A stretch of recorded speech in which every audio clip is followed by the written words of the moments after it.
당신이 찾던 무서운 이야기 고비의 TV.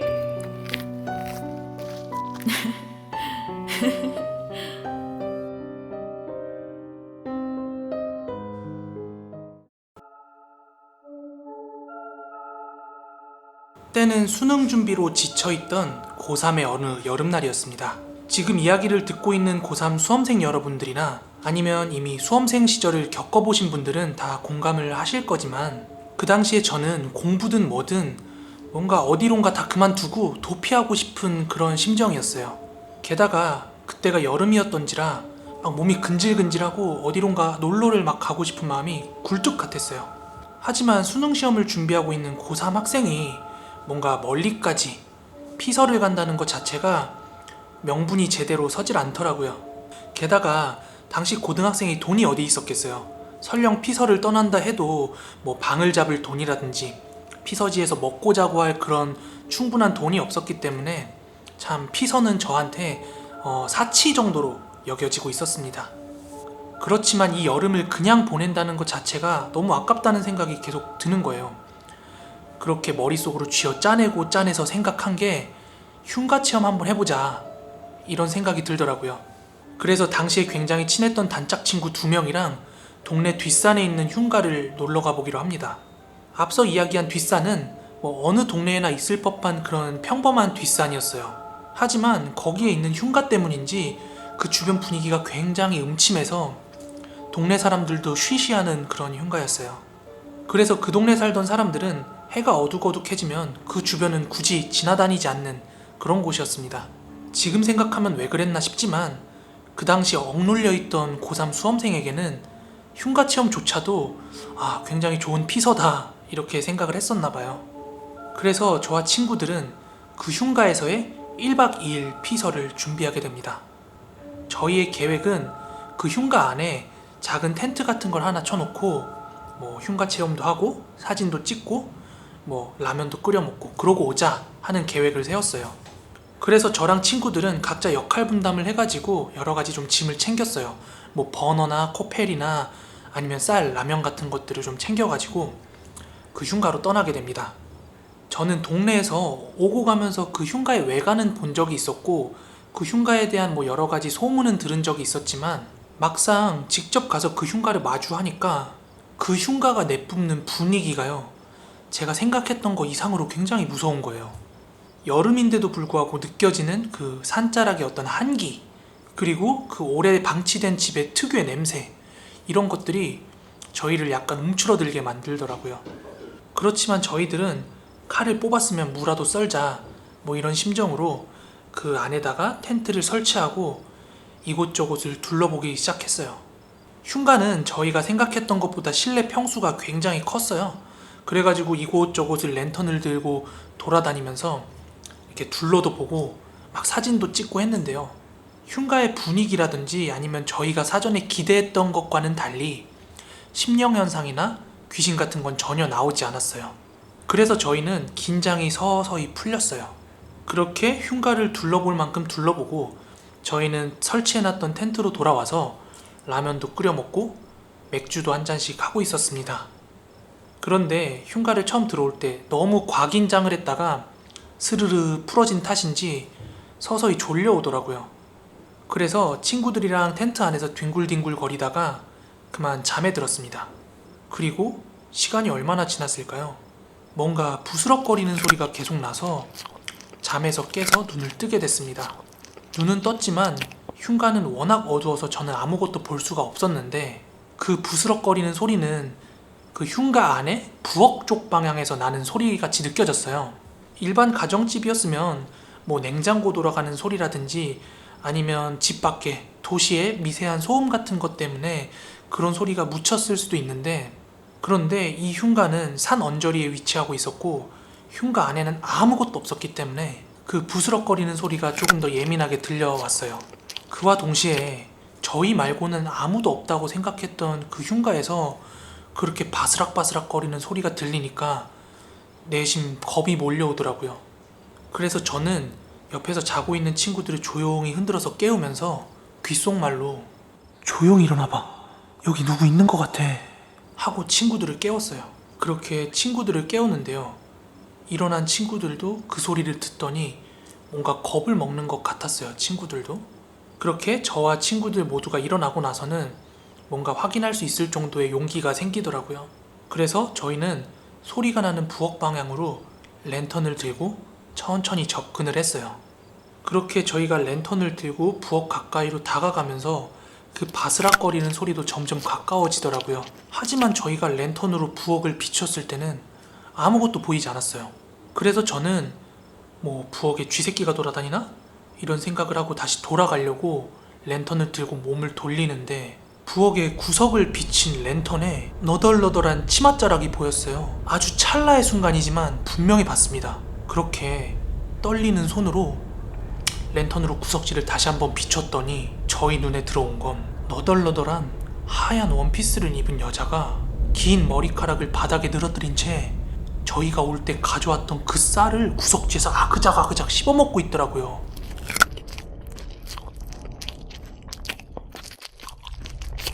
그 순간 저희가 너무 놀래가지고 욕이 섞인 비명을 깍 하고 질렀어요.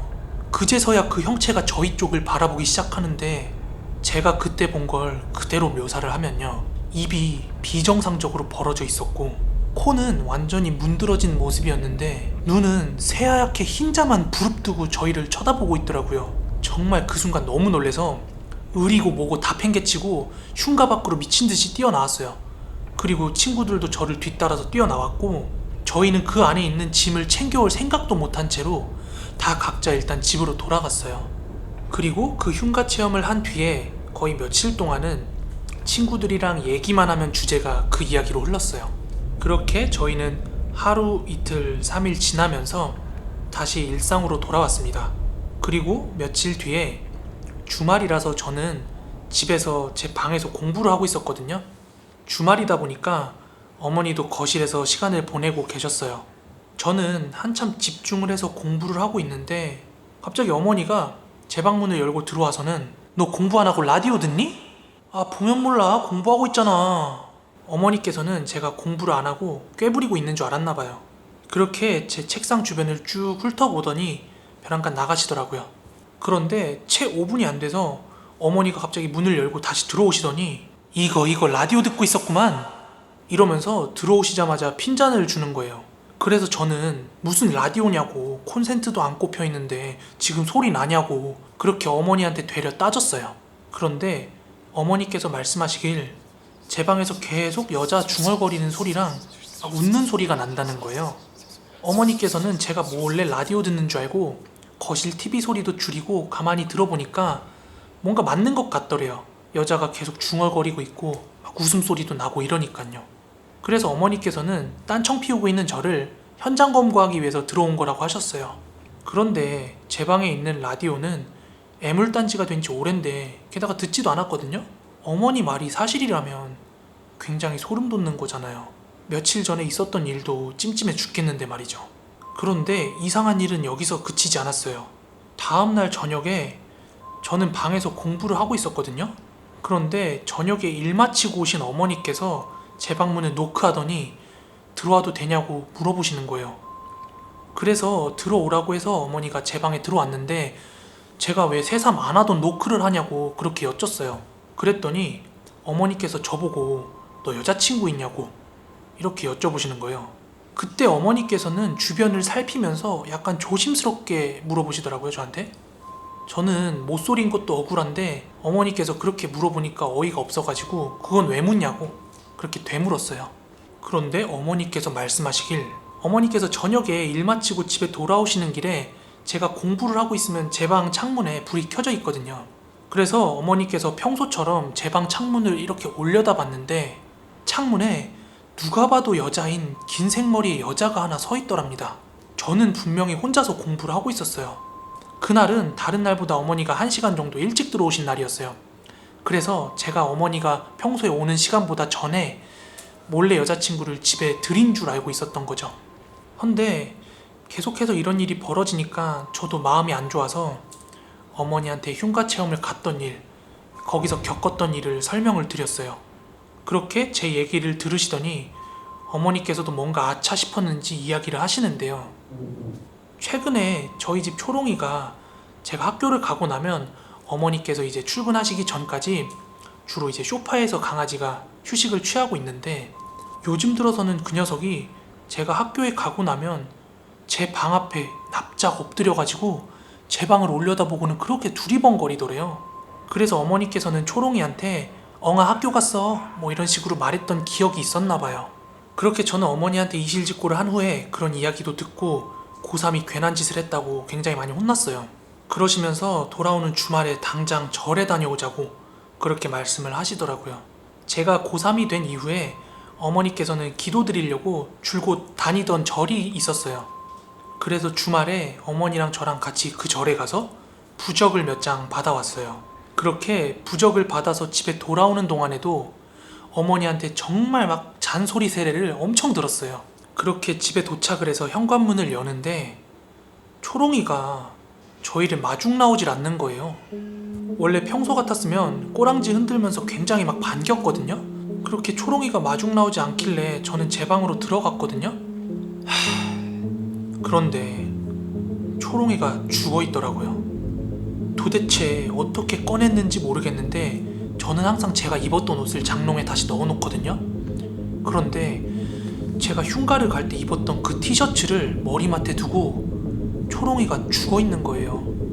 너무 슬프고 충격적이고 화가 나서 당장 이제 초롱이를 안고 가서 이제 땅에다가 묻어주고 그 옷까지는 태워버렸어요.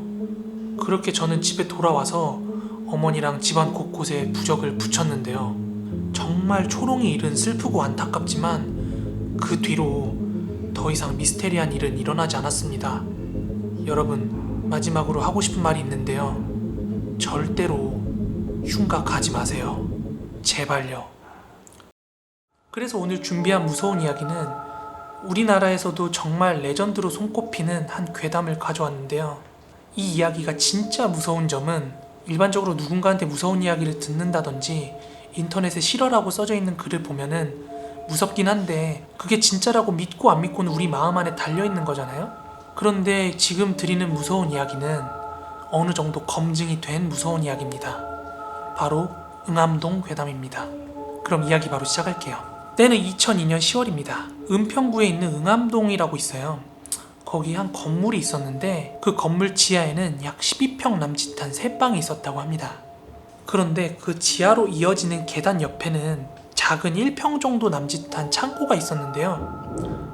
건물주는 그 공간을 화장실로 개조를 하고 다시 새를 놓고 싶어서 공사에 착수를 하게 됩니다. 그런데 이제 그곳에 새롭게 화장실이 들어오려고 하면은 수도도 깔리고 전기도 들어와야 되잖아요. 그래서 인부들이 드릴이나 공사 장비를 가져와서 그곳에 있는 콘크리트들을 파내기 시작합니다. 그런데 말이죠, 그 콘크리트가 일반적으로 공사할 때 발라지는 콘크리트도 두꺼운데 이게 너무 비정상적으로 콘크리트가 많이 두꺼웠다고 합니다. 그래서 인부들이 한참을 그 콘크리트를 파내려가고 있는 와중에 이상한 냄새가 확 올라오더래요. 이게 뭐지 싶어서 인부들이 끝끝내 그 콘크리트를 파냈는데요. 그 콘크리트 아래에서는 미라화된 여성의 시신이 발견됐다고 합니다. 그런데 진짜 무서운 이야기는 지금부터인데요. 이 여성의 시신이 발견되기 이전 약 10여 년의 기간 동안 세입자들이 잇따라 자살을 한다든지 의문의 죽음을 당한다든지 아니면 교통사고, 건강했던 사람들이 갑자기 건강이 악화된다는 등 그런 의문의 사건 사고들이 연달아 발생하게 됩니다. 그런데 앞서서 이제 새빵이라고 설명을 드렸는데 이전에는 거기가 작은 공장으로 운영이 되었었다고 합니다. 그런데 그곳이 이제 공장으로 운영될 적에 야근하는 직원들이 잠을 잘 때면 이상한 여자의 웃음소리가 막 들리더래요. 또는 아주 심하게 가위를 눌리는 일도 빈번했고, 그리고 젊은 여자의 모습을 봤다는 직원들도 속속들이 나타나게 됩니다. 그게 어느 한 직원만 그런 게 아니라요, 그곳에서 근무하는 직원들 대다수가 그렇게 봤다고 합니다. 그리고 그중 몇몇은 진짜 버티지 못해서 몇 개월 만에 그만두는 일도 정말 빈번했다고 해요. 그런데 나중에 알려진 사실인데요, 그 새방에서 죽은 사람만 발견된 여성 시신을 포함해서 7명이라고 합니다. 죽은 사람만 6명이에요. 갑자기 건강이 악화됐다든지 뭔가 사건 사고로 다치거나 한 사람들은 정말 수도 없이 많았다고 합니다. 그런데요, 이 새방에 가장 마지막에 살던 세입자는요, 처음 새방에 들어왔을 때 체중이 93kg였는데 그 새방을 나가는 순간의 몸무게가 약 60kg 초반대까지 빠졌다고 하고요. 매일 불면증과 가위 눌림에 시달렸다고 합니다. 그리고 밤마다 어떤 여성이 자꾸 자신의 목을 조르더랍니다. 그리고 거울을 볼 때면 거울 뒤쪽에서 머리를 풀어헤친 여자를 막 목격하곤 했대요. 실제로요. 그래서 이 남성분께서 도저히 견디다 못해서 실제로 무당을 불러서 구슬하게 됩니다. 그런데요, 구슬하던 무당이 빙의가 됐는데요. 그 무당이 한 말이 진짜 소름이 돋습니다. 내가 이 건물에 있는 사람들 모두 다 저주할 거야. 무당이 뜻밖의 젊은 여성의 어떤 혼령의 빙의가 돼가지고 그 건물에 있는 사람들을 모두 죽여버리겠다고 그렇게 저주를 하더래요. 그래서 무당이 이야기를 하기를 지금 이 여성의 혼령과 한 때문에 여기 있었던 기존의 세입자들이 버티지 못하고 나간다든지 죽는다든지 하는 일이 계속 발생한 거고 앞으로도 계속 그럴 것이라고 얘기를 하더래요. 그렇게 마지막 세입자가 나간 뒤에 여러 가지 이제 소문이 돌고 하니까 건물주가 그곳을 새롭게 개조를 해가지고 임대를 하려고 공사를 하던 와중에 시신이 발견된 것입니다. 근데 이 응암동 괴담에 대한 다른 어떤 이야기에서는 마지막 세입자가 굿을 하고 나서 머리를 두고 자는 방향 쪽에서 매일같이 그렇게 가위를 눌리고 무서운 현상을 경험했기 때문에 큰맘 먹고 일용직 근로자를 고용을 해서 그곳을 파냈더니 시신이 나왔다, 이렇게 이야기가 되어 있는데 팩트는 건물주가 보수 공사를 하던 중에 시신이 발견된 것이고요. 시신이 나온다고 그대로 끝일까요? 경찰들이 이제 조사를 한 겁니다. 이후 이제 경찰 조사 끝에 실제로 그 범인이 잡혔다고 합니다. 이제 금전관계 때문에 말다툼을 하던 도중에 범인이 그 피해 여성을 이제 쇠파이프로 머리를 가격했는데 이게 잘못 맞아서 그 여성이 죽게 된 거고요. 그리고 그 여성을 그 콘크리트로 안매장을 한 겁니다.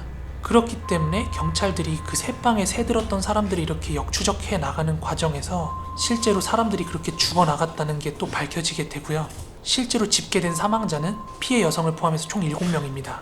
그래서 저는 참 많은 무서운 이야기를 듣고 읽고 했지만 이 응암동 괴담에 대한 풀스토리를 읽고 나서는요, 이건 정말 어떻게 빼도 박도 못하게 검증이 됐잖아요. 너무 소름이 돋더라고요. 여러분들도 시간 나시면 응암동 괴담이라고 해서 한번 나중에 검색을 해보십시오. 원문이 나옵니다. 자, 그럼 바로 두 번째 이야기를 시작하겠습니다. 이 두 번째 이야기의 당사자를 그냥 편하게 친구라고 지칭을 할게요. 이 친구가 사는 지역에는 꽤 오래되고 유명한 철학관이 하나 있었다고 합니다. 그런데 무속인들이나 아니면 철학관에 계시는 그런 분들은 그 해의 구군 같은 것도 봐주잖아요. 뭐 예를 들면 그 나라의 운세죠. 우리나라의 운세가 올해 좋은지 나쁜지 뭐 이런 것도 가늠을 한다고 하는데, 뭔가 올해의 기운이 나쁘거나 안 좋고 이러면은 무료로 막 부적도 써주고 했대요. 그 오래된 철학관에서. 그런데 우리나라 사람들 공짜 좋아하잖아요. 그래서 사람들이 많이 가서 이제 부적도 받고 입소문이 많이 났다고 해요. 그런데 그 부적이 효과가 있다 없다 뭐 이런 거는 검증이 되지 않았다고 해요. 그런데 어느 날 그 친구의 어머니 아는 지인이 아들이 하나 있었다고 하는데요. 그 엄마가 부적을 철학관에서 받아다가 아들한테 이제 지갑에 넣고 다니라고, 항상 몸에 간직하고 다니라고 부적을 준 거예요. 그런데 그 아들내미의 친구가 지갑에 부적이 들어있는 걸 보고서 막 장난을 친 거예요. 야, 나 이거 부적 찢어도 되냐? 찢는다? 막 이러면서 찢네 마네 막 하면서 장난을 치다가 어떻게 그 부적이 많이 훼손이 됐대요. 그 부적이 완전히 찢어진 건 아닌데 약간 해졌다고 해야 되나? 뭔가 이렇게 부적이 되게 훼손이 많이 됐다고 합니다. 그런데요, 바로 그 다음 날입니다.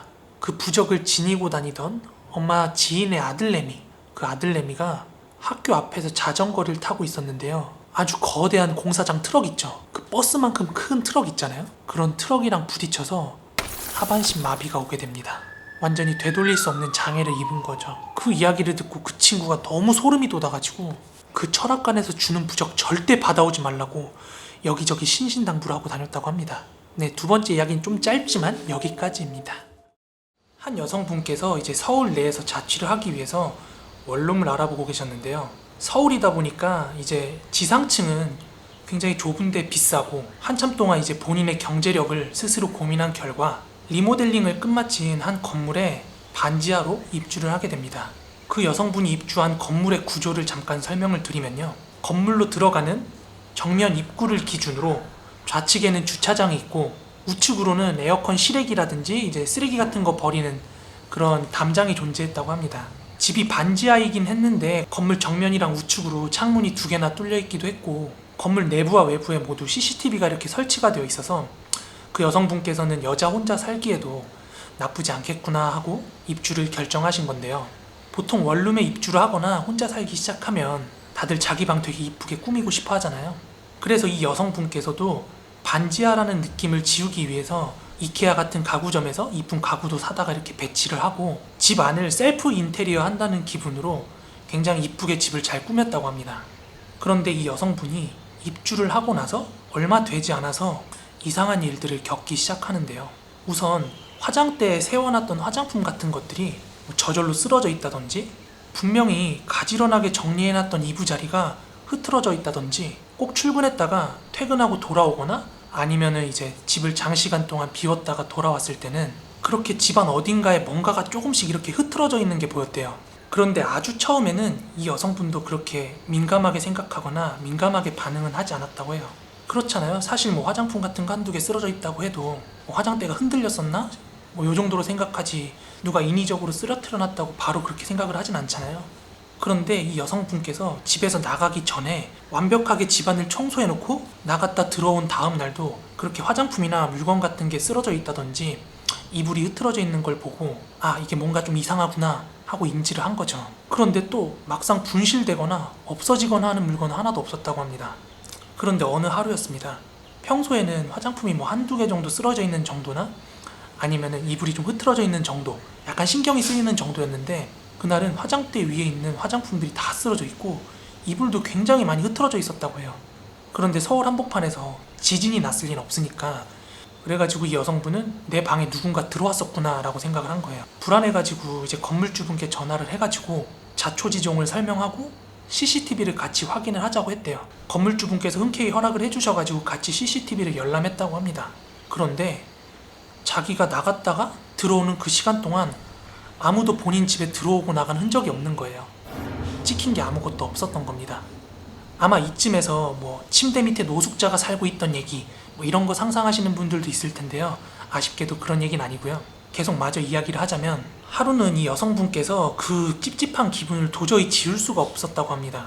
그래서 그 여성분께서 외출하기 전에 집안에다가 본인이 가지고 있던 디지털 카메라로 영상을 녹화하기 시작했다고 해요. 그 다음에 잘 보이지 않는 곳에 그 디지털 카메라를 숨겨놓고 외출을 하게 됩니다. 그리고 그 여성분께서 퇴근을 하고 와가지고 그 디지털 카메라를 확인을 했대요. 물론 디지털 카메라는 용량이나 배터리 한계 때문에 꺼져 있었고요. 모두 촬영된 건 아니지만 상당히 오랫동안 촬영이 돼 있었다고 해요. 그래서 그 여성분께서 그 영상을 스킵 하면서 누가 들어온 흔적은 없는지 이런 걸 살폈다고 해요. 그런데 아무것도 찍힌 게 없더래요. 그리고 희한하게 그날은 집안에 쓰러진 물건 같은 거, 흐트러진 것도 하나도 없었다고 합니다. 그 이후에도 마치 그 여성분은 놀리기라도 하듯이 카메라를 그렇게 설치해놓고 간 날은 흐트러지거나 쓰러진 물건이 전혀 없었다는 거예요. 그러던 어느 하루였습니다. 이 여성분께서 꿈을 하나 꿨는데요. 그 꿈속에서 여성분이 자기 자취방에서 그 침대에 누워 있었다고 해요. 그런데 본인 집 현관 그 신발장 앞에서 웬 여자가 서 있더라고 합니다. 그렇게 그 여자분이랑 눈이 마주쳤는데 살며시 미소를 짓더래요. 그렇게 미소를 짓던 여자분이 갑자기 깔깔깔깔깔깔거리면서 막 웃기 시작하더래요. 한참을 그렇게 미친 듯이 웃다가 갑자기 급 표정을 굳히면서 정색을 하더니 나가! 하고 소리를 치더랍니다. 그 순간 이 여성분께서 너무 놀래가지고 잠에서 깬 거예요. 꿈이긴 했지만 너무 생생해가지고 일어나서도 그 여운이 한참 갔다고 해요. 그리고 이 꿈을 꾸고 난 뒤부터는 여성분의 생각이 조금 변했대요. 원래는 이 원룸 내부에 뭔가 이 건물을 아주 잘 알고 있는 변태가 있다든지 뭐 그런 식으로 생각을 했는데 이런 꿈을 꾸고 나니까 이게 진짜 귀신이나 심령 현상일 수도 있겠다라는 생각이 들더래요. 뭐 폴터가이스트 현상 뭐 이런 거 있잖아요. 물건이 저절로 날아다닌다든지 쓰러진다든지 하는 그런 현상이요. 뭐 이런 쪽으로 생각이 기울었다고 합니다. 그런데 정작 뭐 없어지는 물건도 없고 본인한테 직접적인 피해를 주는 것도 없고 이제 이 집으로 들어와서 산 지도 얼마 안 됐기 때문에 당장 어디로 이사를 가기에 여력이 안 되는 것도 문제였고요. 그래서 이 여성분께서는 하루하루 그렇게 적응을 하면서 그냥 살았다고 해요. 그러던 어느 날 결정적인 사건이 하나 터집니다. 이제 늦은 밤에 그 여성분께서 자기 직전에 샤워를 하고 있었다고 합니다. 이제 그 원룸 화장실에서 샤워를 하고 있는데 여성분이 이제 머리를 막 이렇게 감고 있었대요. 그런데 뭐 머리를 감고 있으니까 내가 주변을 시야를 뭐 바라볼 수 있는 건 아니지만 뭔가 그 느낌적인 느낌이라는 게 있잖아요.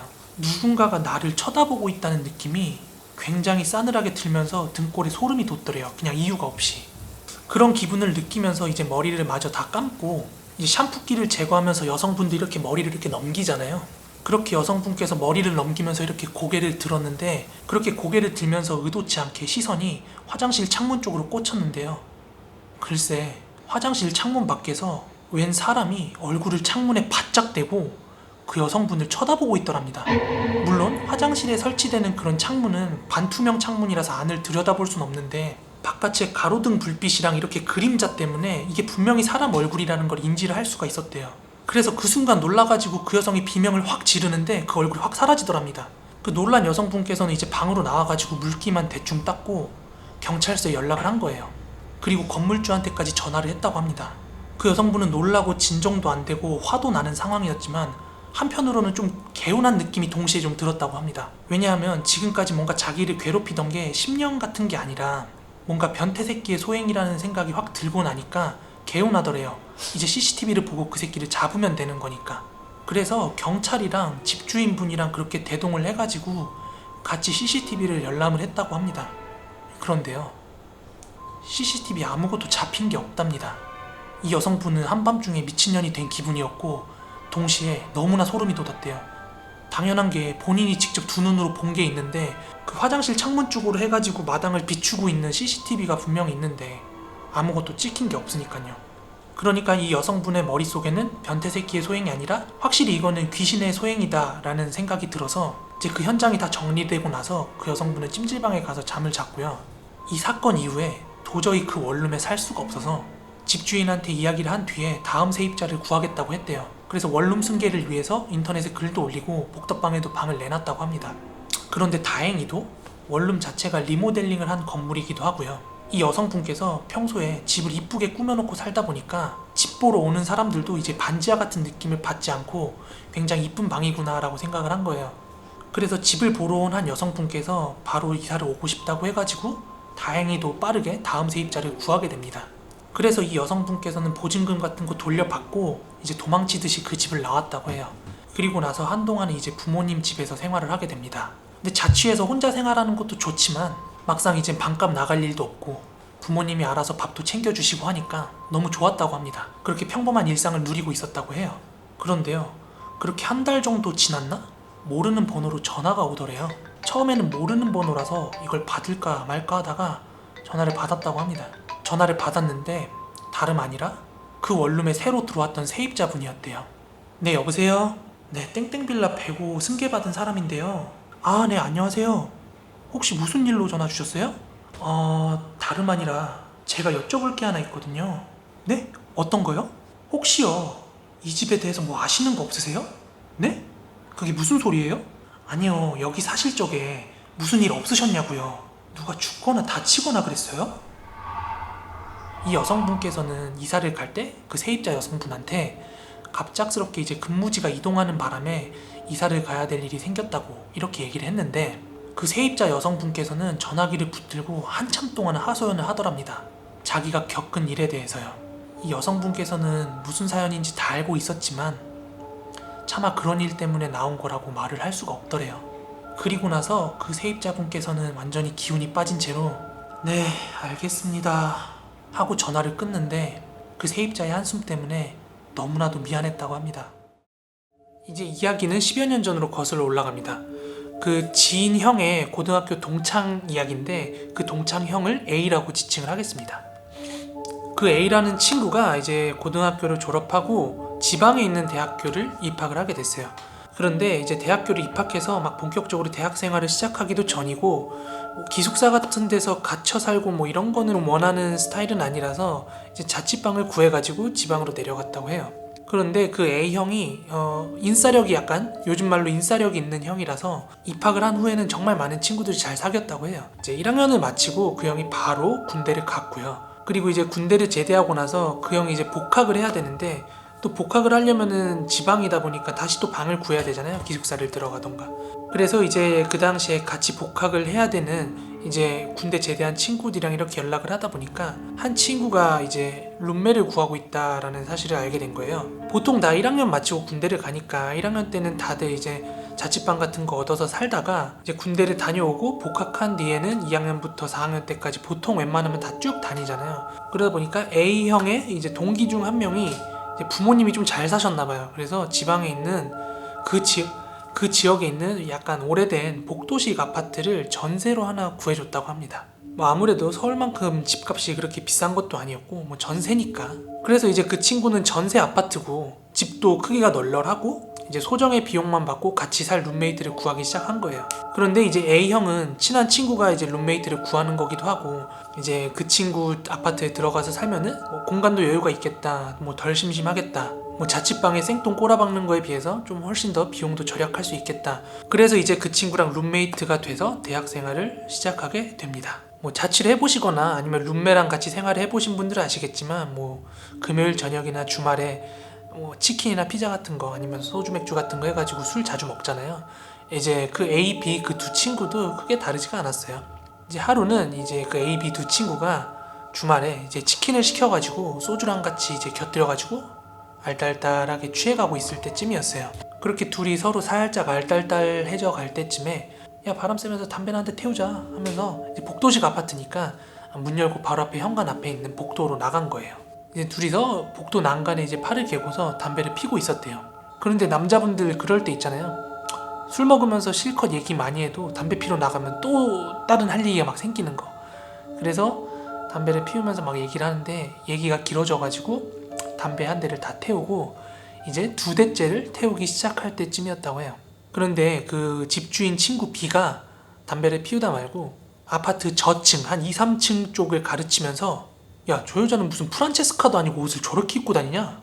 뭐 이러면서 얘기를 하더래요. 그래서 A형도 뭔가 싶어가지고 그쪽을 내려다 봤는데 아무것도 없더래요. 그래가지고 뭐 누가 있긴 누가 있어? 이렇게 되물었대요. 그랬더니 그 친구 B가 다시 한번 복도 2, 3층 쪽을 이렇게 막 가르치면서 야 저기 복도 끝에 있잖아. 저기 안 보이냐? 아, 무슨 한여름에 옷을 저렇게 입고 다니냐? 뭐 귀신도 아니고 뭐 이런 식으로 농담조로 얘기를 하더래요. 이제 그렇게 하던 얘기를 다 마저 하고서 이제 담배를 두 대째 태우고 있었다고 그랬잖아요. 이제 두 대째 담배가 이렇게 다 타 들어갈 때쯤에 야 덥다 얼른 들어가자 하면서 들어가려고 이렇게 몸을 돌리는데 친구 B가 흘러가듯이 이렇게 얘기하더래요. 야 저 여자는 뭐 귀신도 아니고 벌써 10층 올라가 있냐? 존나 빠르다.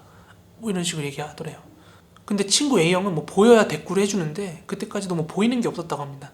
그래가지고 뭐 대수롭지 않게 여기고 이제 다시 방으로 들어와서 먹던 거 마저 먹었다고 해요. 참고로 이 이야기를 해준 형도 그 아파트에 대해서 얘기를 할 때 이제 층수는 정확히 모르겠는데 그 형들이 뭐 6층인가 뭐 이렇게 중간층 정도에 살고 있었다고 해요. 아무튼 그 뒤로 그 일은 없었던 일처럼 지나갔다고 해요. 뭐 사실 그때까지야 동네 미친년 정도로는 생각할 수 있어도 뭐 귀신이라고 생각하진 못했을 테니까요. 그 이후로 이제 그 일은 없었던 일처럼 지나가게 됐는데 뭐 그냥 좀 독특한 여자 정도로 생각할 수는 있었지만 그게 뭐 귀신이다 또는 뭐 심령이다 이렇게 생각하진 않았던 것 같아요. 그렇게 좀 시간이 흘러서 이제 친구 A가 이제 동네에 있는 치킨집에서 알바를 하기 시작했다고 해요. 근데 말했듯이 그 A라는 친구가 인싸력도 있고 사람이 싹싹하고 좋아가지고 그 치킨집 사장님도 굉장히 그 친구를 아꼈다고 해요. 그래서 하루는 이제 토요일이었는데 그 A 친구가 너무 일도 싹싹하게 잘하고 일을 열심히 하니까 이제 사장님이 예뻐라 하셔가지고 토요일이니까 그 친구한테 이제 후라이드 한 마리 뭐 양념 한 마리 해가지고 치킨 2마리를 친구랑 가서 먹어 하고 이제 포장을 해주셨대요.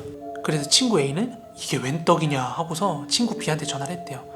야, 이 형님이 지금 치킨 배달 중이시니까 집에 상다리 다 세팅해놔라 이렇게 전화를 한 거죠.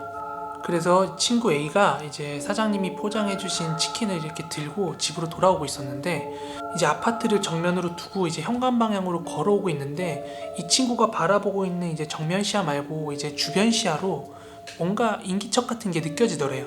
이제 주변 시야로 복도에 사람이 지나가는 게 이렇게 느껴져가지고 그래서 그 친구가 인기척을 따라서 이렇게 시야를 왼쪽으로 돌렸대요.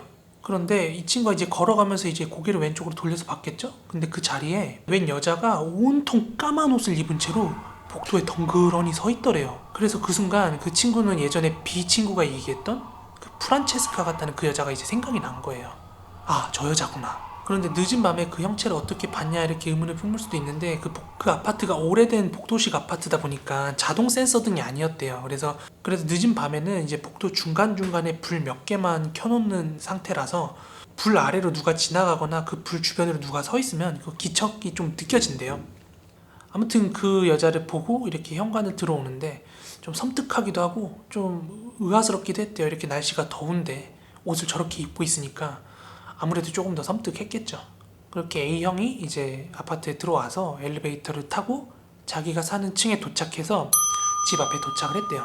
그래서 이제 문을 열고 집으로 들어갔는데 문을 열자마자 야, 너 봤지? 하고 친구 B가 대뜸 물어보더래요. 그래서 A형이 아 씨발 깜짝이야 뭐 그 프란체스카 같은 여자? 그랬더니 그 친구 B가 진짜 막 어쩔 줄 몰라 하는 말투로 야 그거 씨발 귀신이야 막 이러더래요. 그래서 이 상황이 뭔가 싶어서 자초지종을 들어보니까 이제 A 친구가 이제 사장님한테 치킨을 받고서 이제 B한테 전화를 했잖아요.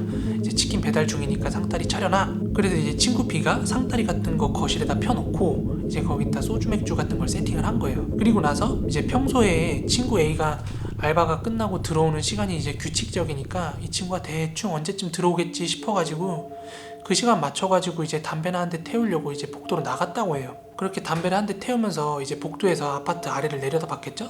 복도식 아파트는 보통 그 현관으로 이어지는 그 아래 마당이라고 하나? 거기가 이제 주차장으로 되어 있잖아요.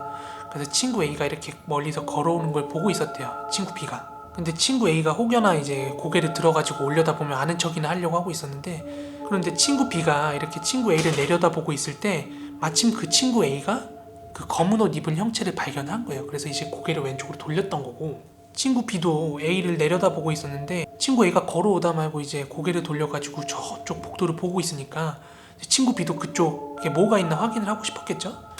그래가지고 자연스럽게 그쪽을 봤는데 본인이 저번에 말했던 그 프란체스카 같은 온통 검은 옷을 입은 그 여자가 서 있는 걸 보게 된 거예요. 그런데 그때까지도 별로 그렇게 대수롭지 않게 생각하고 있었는데 이제 친구 A가 아파트 현관으로 들어오는 걸 보고 나서 이제 곧 엘리베이터 타고 올라오겠지 싶어가지고 이제 담뱃불을 끄고 집에 들어가서 친구를 기다리려고 몸을 돌리는데 복도 끝에 그 여자가 딱 하고 서 있더라는 겁니다. 그런데 자세히 보니까 그 여자가 공중에 발이 떠 있더래요. 너무 놀래가지고 이제 그 친구가 바로 문 닫고 집으로 들어와가지고 친구 A가 들어오기만을 기다리고 있었던 거예요. 그래가지고 A와 B와 둘 다 이제 기겁을 했다는 뭐 그런 이야기입니다. 그 이후에 대한 이야기는 저도 뭐 제보자 형한테 들은 게 없어가지고 이야기는 여기서 마무리를 해야 될 것 같은데요.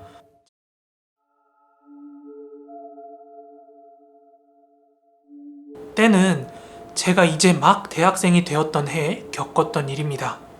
저는 초등학교, 중학교, 고등학교 시절은 물론이고 일평생 살면서 단 한 번도 귀신이라는 걸 믿어본 적이 없는 사람이었어요. 물론 이 일을 겪기 전까지는 말이죠. 때는 2013년이었습니다. 저는 강원도 소재의 한 대학교에 입학을 하게 됐는데요. 원래 저는 남양주에 살던 사람이라서 그 강원도까지 멀리 가서 살 거라고는 단 한 번도 생각을 못하고 있었어요. 그러다 보니까 지방에서 학교를 다니려면 방이 필요했는데요. 직접 월세를 구하려다 보니까 방세 지출이 너무 커져서 저는 조금 돈을 절약할 수 있는 편으로 이제 학교 기숙사에 들어가는 걸 선택했어요. 저희 학교 기숙사는 학교 건물이랑 굉장히 가까이 붙어 있었는데요. 기숙사가 위치한 자리에서 앞쪽으로는 학교 건물이랑 운동장이 보였고요. 뒤쪽으로는 그냥 깡산이랑 숲이 우거져 있었습니다. 그리고 저희 기숙사 건물은 1층부터 4층까지 있었고요. 중앙 엘리베이터를 기준으로 양쪽으로 방들이 뻗어 있는 그런 구조였습니다. 그때 저는 기숙사 407호에 배정을 받았고요. 기숙사 각 호실은 4인 1실이라서 당시 저희 방에는 저를 포함해서 신입생 4명이 생활을 하고 있었어요. 그리고 기숙사의 구조는 현관문을 기준으로 양쪽에 2층 침대가 하나씩 놓여 있었거든요. 저는 거기에서 오른쪽 1층에서 생활을 했습니다. 그리고 저희 기숙사 건물은 밤이 되면은 전체 소등을 하는데요. 그렇지만 중앙 엘리베이터 쪽으로는 공용 화장실이랑 공용 샤워장이 있어서 거기만큼은 소등을 하지 않고 놔두는데요. 그렇기 때문에 하나 더 부가적으로 설명을 드리면 저희 기숙사 방문 위에는 아주 높게 창문이 하나 달려 있었거든요. 그래서 아주 깊은 밤이더라도 그 창문을 통해서 기숙사 안쪽으로 약간의 빛이 들어왔어요.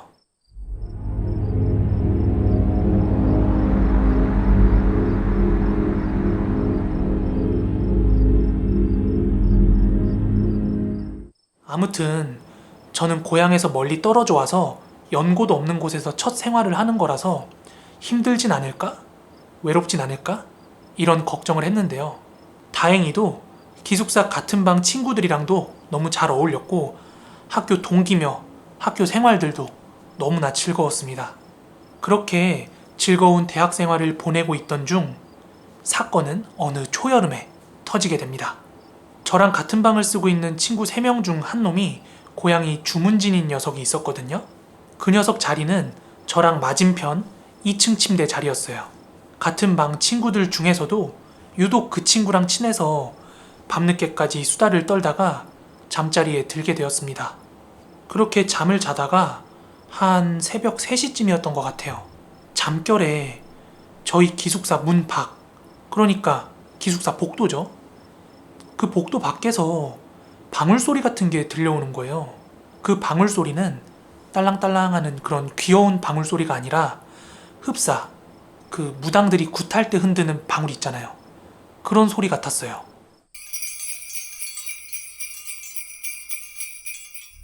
이게 무슨 소린가 하면서도 잠깐이면 지나가겠지? 하는 생각에 눈을 감고 있었는데요. 제가 추측컨대 그 방울소리는 복도 중앙 엘리베이터 쪽에서 나는 것 같더라고요. 하지만 계속해서 그 방울소리에 신경을 쏟고 있다 보니까 더 이상 잠에 들 수 없는 상태에 이르는 거죠. 그래서 저는 이게 무슨 소린가 확인해보고 싶은 찰나에 그 소리가 점차 저희 방 문 쪽으로 가까워지는 게 느껴졌습니다.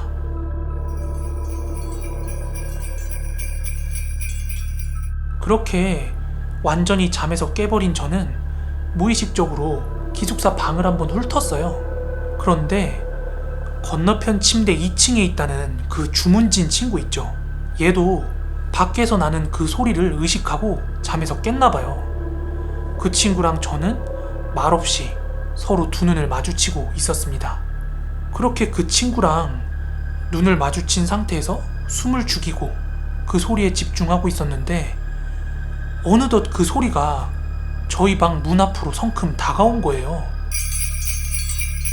게다가 더 소름 돋는 사실이 뭐냐면 현관문 위에 창문을 통해서 기숙사 쪽으로 빛이 들어온다고 했잖아요. 그런데 서서히 그 빛에 그림자가 지더라고요.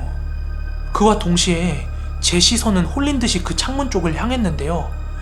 다름 아니라 사람의 실루엣인 거예요.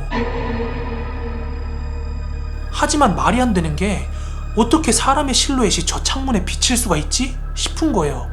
왜냐하면 웬만한 성인이 팔을 뻗어도 닿지 않는 높이에 있었거든요, 그 창문이. 그런데 그 유리창에 사람의 얼굴이 비쳤다?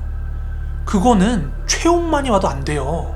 그 2층 침대에 있던 주문진 친구는 놀래서 1층에 있던 저한테 상현아, 빨리 문 좀 잠궈봐, 얼른! 아래쪽에 있던 저는 반사적으로 뛰쳐가서 현관문을 잠그고 다시 침대로 돌아왔어요. 그런데 그제서야 문을 열려고 막 철컥철컥거리고 문을 막 두드리는 거예요. 그 소리를 들음과 동시에 기절인지 꿈인지 모를 그것에서 깨어나게 되었습니다.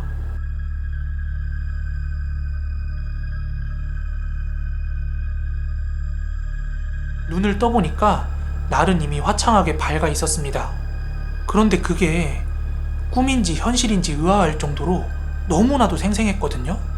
그러니까 저는 수업 갈 준비를 하면서도 계속해서 참 이상한 꿈이다, 그렇게 생각을 하고 있었죠.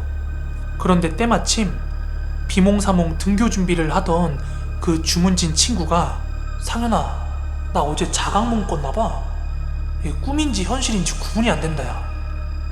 헌데 저 역시도 그런 기분을 느끼고 있었기 때문에 나도 그랬다. 꿈에서 방울 소리도 들었고 창문에서 귀신도 봤고 너랑 대화까지 했다, 이렇게 얘기를 했는데 그 친구 얘기를 들어보니까 저희가 겪은 상황이 100% 일치하는 거예요.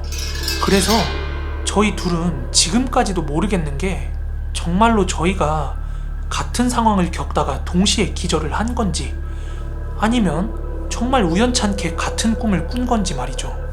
아무튼 그렇게 친구랑 등교 준비를 마치고 기숙사를 나서려고 문을 여는데 기숙사 문이 어제처럼 잠겨 있더라고요. 이 소름 돋는 경험담은 대학교 술자리에 갈 때마다 우리의 아주 좋은 이야기거리가 되었는데요. 그러다가 나중에 몇몇 선배들로부터 들은 이야기인데요. 저희가 생활하던 그 기숙사 건물 있잖아요.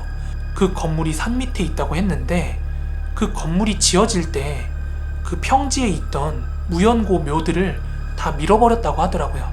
그래서 기숙사에 손이 닿지 않은 그 뒷산 숲 쪽에는 아직도 무연고 묘가 여러 개 남아있다고 하더라고요. 아무튼 저는 제가 봤던 귀신이 사람들이 말하는 그 키 큰 팔적 귀신인지 뭔지 모르겠어요.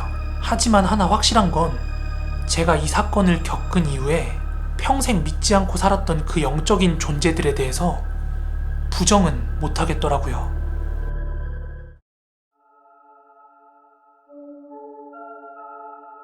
며칠 전에 코비에 TV에 올라온 화장터 괴담을 보니까 예전에 저희 이모께서 해주신 무서운 이야기가 하나 생각이 납니다.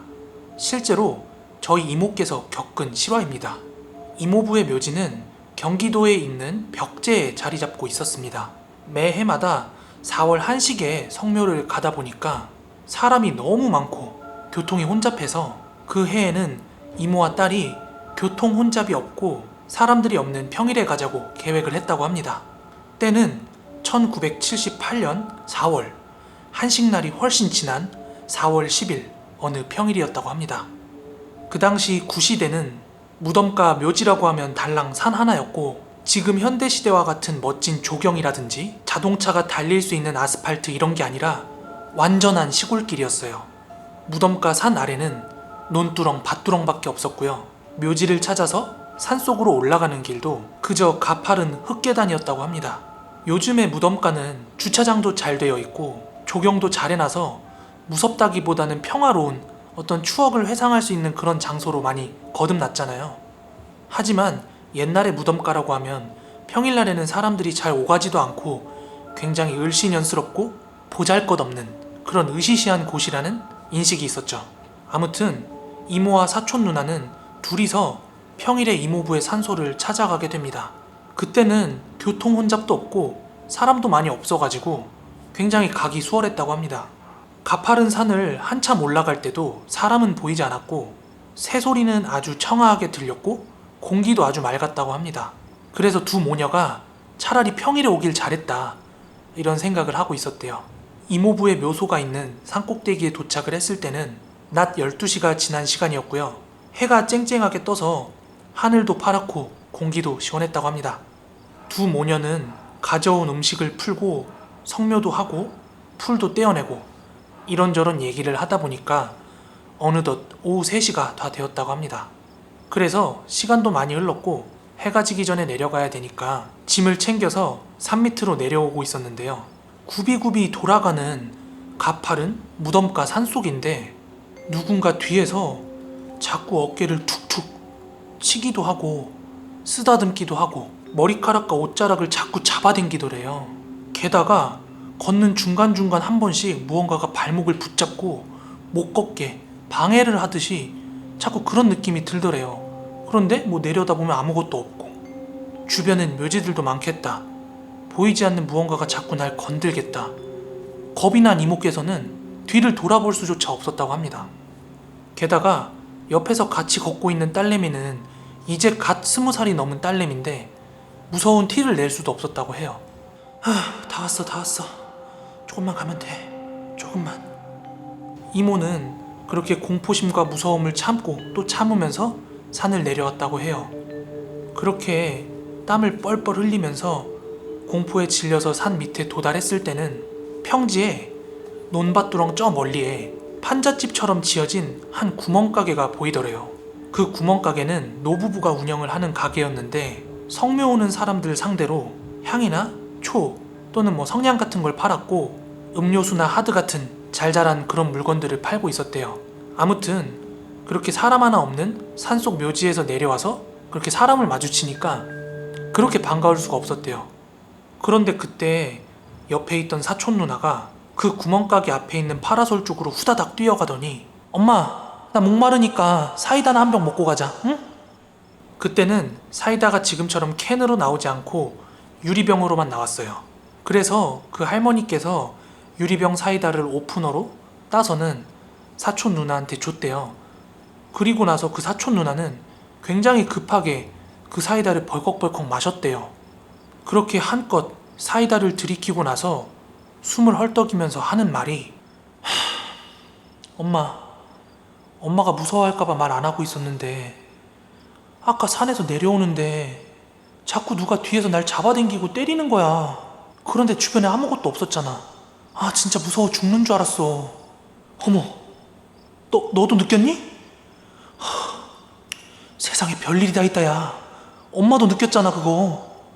이모도 그렇고 사촌 누나도 그렇고 서로 말 안 하고 끙끙 숨기고 있었는데 같은 걸 겪었다고 하니까 너무 깜짝 놀랐었던 그 찰나에 이 두 모녀의 대화를 듣고 있던 구멍가게 할머니께서 말씀을 하시더래요. 그러게 이런 공동묘지는 뭐하러 평일날 여자 둘이서 왔어. 올 거였으면 남정네 선옷은 데려왔었어야지. 애들도 데려오면 안 돼요, 안 돼. 그런데 이모는 도무지 이해가 안 돼서 뭐 평일날 오면 안 되는 이유라도 있는 건지 그렇게 할머니한테 여쭸대요. 그랬더니 지천에 죽은 사람의 기운이 한가득인데 명절도 아니고 평일에 여자들이 무슨 수로 그 길을 당하나?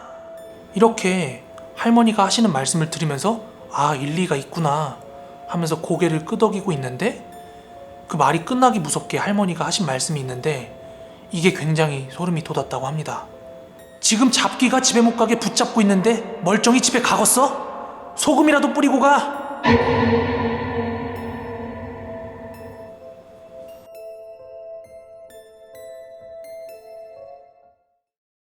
때는 제가 대학교 새내기 시절인 2004년도였습니다.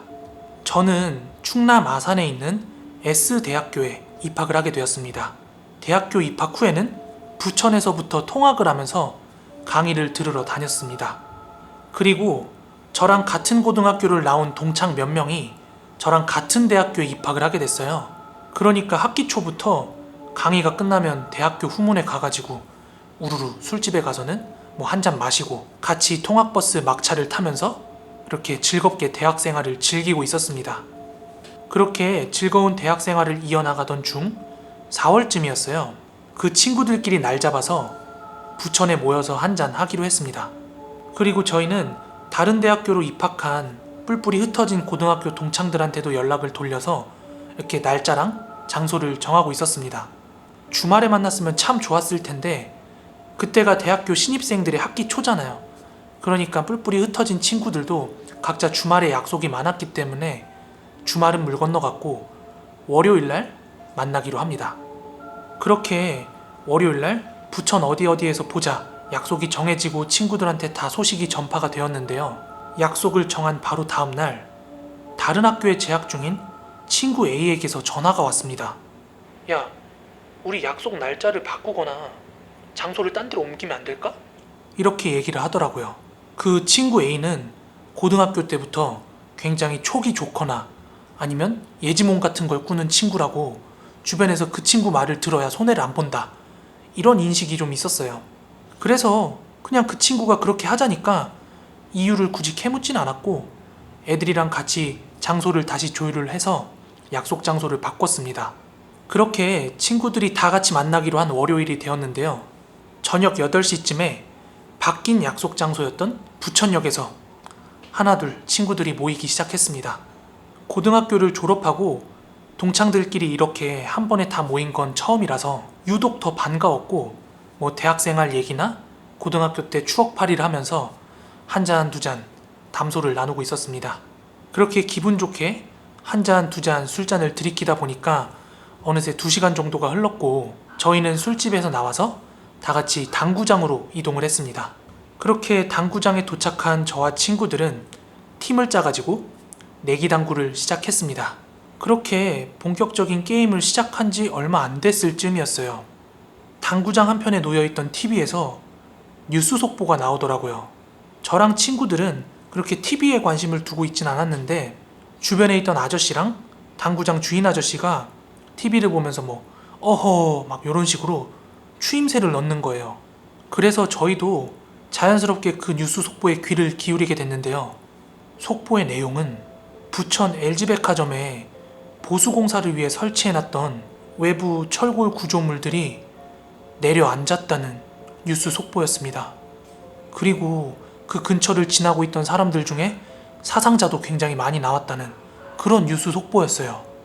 그런데 저희가 그 뉴스를 보고 굉장히 놀랐던 점은 원래 저희가 모이기로 했던 장소가 LG백화점 인근 먹자골목이었다는 것이죠. 이 상황을 알고 있는 저와 친구들은 더 이상 찜찜해가지고 게임을 못 치겠더라고요. 그래서 당장 게임비를 결제하고 나와서 근처에 있는 편의점에 가서 맥주를 몇 캔 사가지고 나와서 친구들끼리 얘기를 하기 시작했어요. 그리고는 한 친구가 약속 장소를 바꾸자고 제안했던 친구 A한테 물었어요. 야, 너 약속 장소 바꾸자 그런 거 그냥 그런 거야? 아니면 저것 때문에 그런 거야? 야, 나도 사람인데 꿈꾼 대로만 되면 벌써 서울대 가 있었겠다. 그런데 우리 약속 장소 정했던 날 있지. 그날 꿈은 뭐랄까? 굉장히 진했어. 우리들이 어떤 기괴하게 생긴 여자들한테 쇠파이프로 맞고 있더라고. 그런데 그 여자들의 생김새가 진짜 무서웠어. 피눈물을 흘리면서 깔깔깔깔 웃는데 정말 우리를 죽이겠다는 생각으로 막 두드려 패더라고. 그리고 오늘 모인 친구들 그대로 꿈속에서 천천히 죽어가고 있더라. 친구 A가 이렇게 본인이 꿨던 꿈을 얘기를 해주더라고요. 저희들은 이 친구가 뉴스를 보고서 꿈의 내용을 지어냈다고 생각은 전혀 할 수가 없었어요. 왜냐하면 고등학교 때도 종종 예지몽을 꾸던 아이였고 저희가 약속 시간과 장소를 정할 때 굳이 그렇게 바꿀 이유도 없었거든요. 그래서 이 친구는 꿈을 통해서 뭔가를 알고 있었구나 라고 밖에 생각을 할 수가 없었습니다. 그렇게 오랜만에 친구들과의 모임은 찝찝하게 마무리가 되었고요. 친구들과 해산한 뒤에 저는 그 붕괴 현장 근처를 한번 가봤는데요. 그 현장은 정말 전쟁터를 연상케 할 정도로 상황이 처참했습니다. 그 후로 LG백화점은 롯데백화점이 됐고 언제 그랬냐는 듯이 지하철도 다니고 주변 상권도 발달해서 평화로운 도시가 되었지만 그 근처를 지날 때마다 그날의 사건이 떠오르곤 합니다.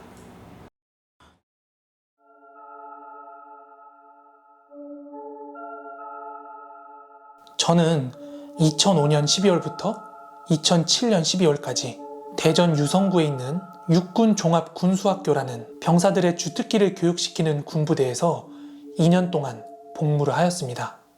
저희 부대에서 주특기 교육을 수료한 교육생들은 각자 배정받은 자대로 전입을 가게 되는데요. 그 당시 저는 조교였는데 병사 계급이었기 때문에 당연히 병사교육생을 대상으로 교육시키는 조교였습니다. 저의 임무는 기관총, 박격포 등 총기에 관련된 무기들을 수리하는 총기 수리병을 양성하는 것이었습니다. 한 기수당 50명 정도인데 제가 2년 동안 복무하면서 23기 정도를 교육을 시켰는데요. 거의 1200명에 가까운 병사들을 교육시키고 자대로 보냈습니다. 그렇게 군 생활을 보내고 제가 상병 때의 일입니다.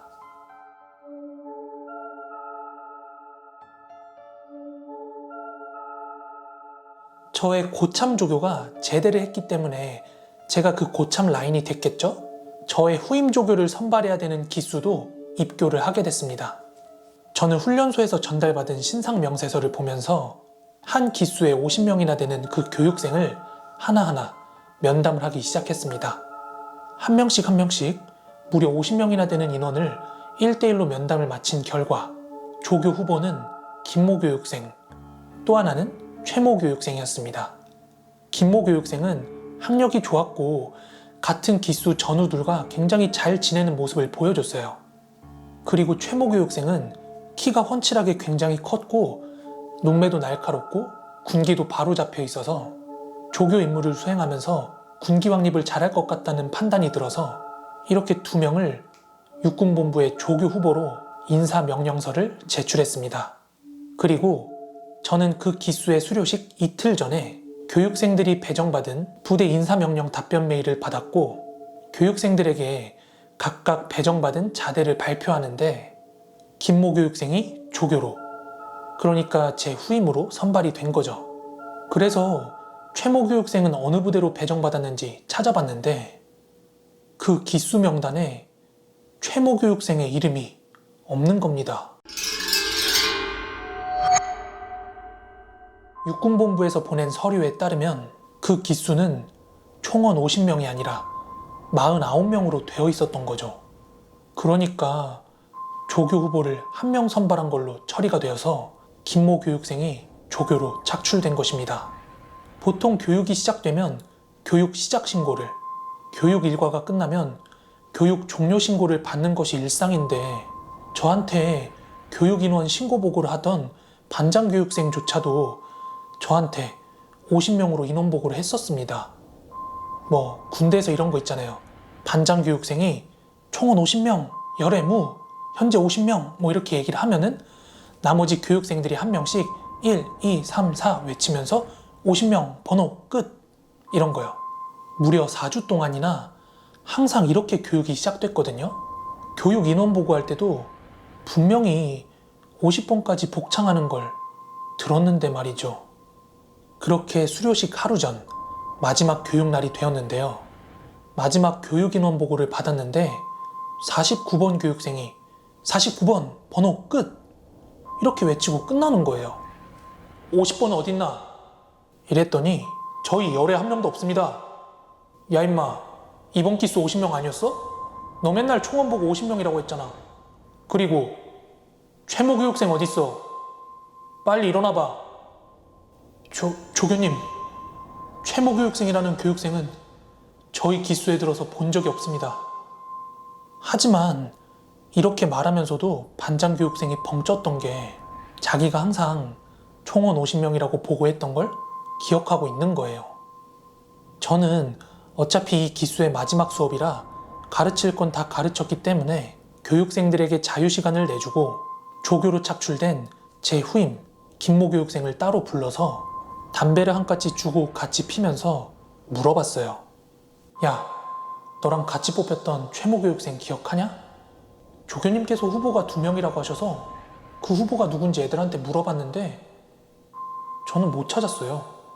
이상하다 싶어서 제가 이 기수 입교하고 첫 수업날 교육생들 대상으로 1대1 면담했을 때 그때 봤던 신상명세서를 다시 찾아봤어요. 그런데 정말 희한하게도 최모 교육생에 대한 신상명세서가 있는 겁니다. 하지만 그 신상명세서에 적혀진 군번을 보고 조금 이상함을 느꼈습니다. 보통 그 기수 교육생들의 군번은 07군번으로 시작하는데요. 최모 교육생의 군번만 04군번으로 시작하는 겁니다. 그래서 그 신상명세서를 가지고 교육생 막사 훈육관을 담당하던 김하사에게 보여주면서 물어봤어요. 김하사님, 이번 총기 수리 교육 기수에 이런 사람 있었습니까? 왜? 뭐 이상한 거 있나? 이 기수 50명 맞습니까? 잠깐 어디 보자. 그리고 김하사는 그 기수 교육생들이 생활하는 내무실에 들어갔다 나왔는데요. 어이 이상병, 너 최모 이 사람 명세서 내가 준 거 맞아? 그리고 인원 보고할 때 정말 50명 복창 다 했다고? 그럼 신상명세서를 제가 누구한테 받겠습니까? 조교 착출 후보로도 뽑은 사람입니다. 야, 너 상병이야. 인원 파악 제대로 안 하냐? 그게 무슨 말씀이십니까? 반장 교육생도 분명 50명으로 보고를 했습니다. 이따가 저녁 먹고 얘기 좀 하자. 할 얘기가 있다. 그렇게 김하사랑 저는 저녁을 먹고 연병장 스탠드에서 김하사가 해주는 얘기를 들었습니다.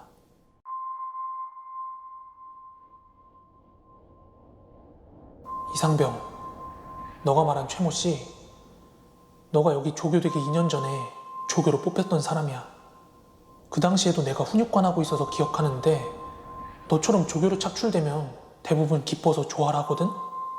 근데 그 최모 씨 있지? 분노에 쌓인 얼굴로 아무랑도 말을 안 하더라고. 동기교육생들도 무서워서 말을 안 걸더라. 그런데 나한테 면담을 하고 싶다고 해서 행정실에서 상담을 했었는데 여자친구랑 헤어졌다느니 얘기를 하면서 막 울더라고. 무슨 위로를 해도 안 먹히는 게 뻔하니까 그냥 잘 달래서 내무실로 보냈지. 그런데 그 다음날 너가 담당하는 그 강의실 있지? 거기 50번 자리에서 구리절단기로 동맥 끊고 자살했어. 이렇게 얘기를 하더라고요. 그런데 더 소름 돋는 게 뭔지 아세요? 제가 그 기수 수업 첫날에 최모 씨와 1대1로 면담을 했다는 사실입니다.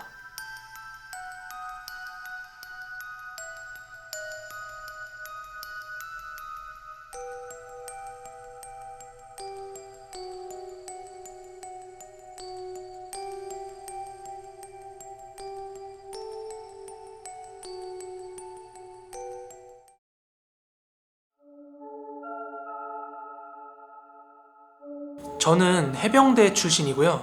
일병 때까지는 강화도에서 생활을 했습니다. 상병 2호봉부터는 자원을 해서 1사단으로 훈련 겸 전출을 갔습니다. 강화도에서 근무했을 때는 잠시였긴 했지만 군수병도 했었거든요. 그런데 워낙 시설이 낙후되어 있다 보니까 물을 끌어다 주는 시설을 심정이라고 하거든요. 이 심정이 아주 자주 맛이 갔어요. 그렇기 때문에 낮이건 밤이건 새벽이건 어디서 물 안 나온다 그러면은 제가 직접 가서 손을 봐야만 했어요. 그런데 여름 7월 8월은 워낙 덥다 보니까 물 소비량이 굉장히 늘어나는데요. 심정이 워낙 자주 맛이 가다 보니까 제가 근무는 근무대로 서야 됐고 그거 보수는 보수대로 해야 됐기 때문에 거의 한 3일 밤낮을 제대로 잠을 못 잔 적이 있어요. 그러던 하루는 제가 해병대에서 생일을 맞이했어요. 생일이다 보니까 선임들이 생일 축하도 되게 많이 해줬고 그 와중에 생일빵도 엄청 때려요. 그렇게 막 생일빵도 맞고 정신없이 하루를 보내다 보니까 유달리 그날은 피로가 굉장히 많이 누적이 되었어요. 그런데 하필이면 그날 새벽 1시경에 또 물이 안 나온다고 하는 말에 심정도 살펴보고 후문 끝에 있는 물탱크도 살펴보고 왔어요. 물탱크가 부대 내 산속에 위치하고 있었거든요. 그리고 심정이랑 물탱크를 같이 체크를 해야 되는데 그거 한번 왔다 갔다 하는데 거리가 1km 정도 돼요. 그런데 심정과 물탱크를 거의 한 3번을 왔다 갔다 했거든요. 새벽 늦게 굉장히 힘들더라고요. 그렇게 정비를 마치고 물이 나오는 걸 확인하고 지통실에 보고를 하고 돌아가는 길이었습니다. 그런데 마치 누군가가 저를 쳐다보는 기분이 들어오는 거예요.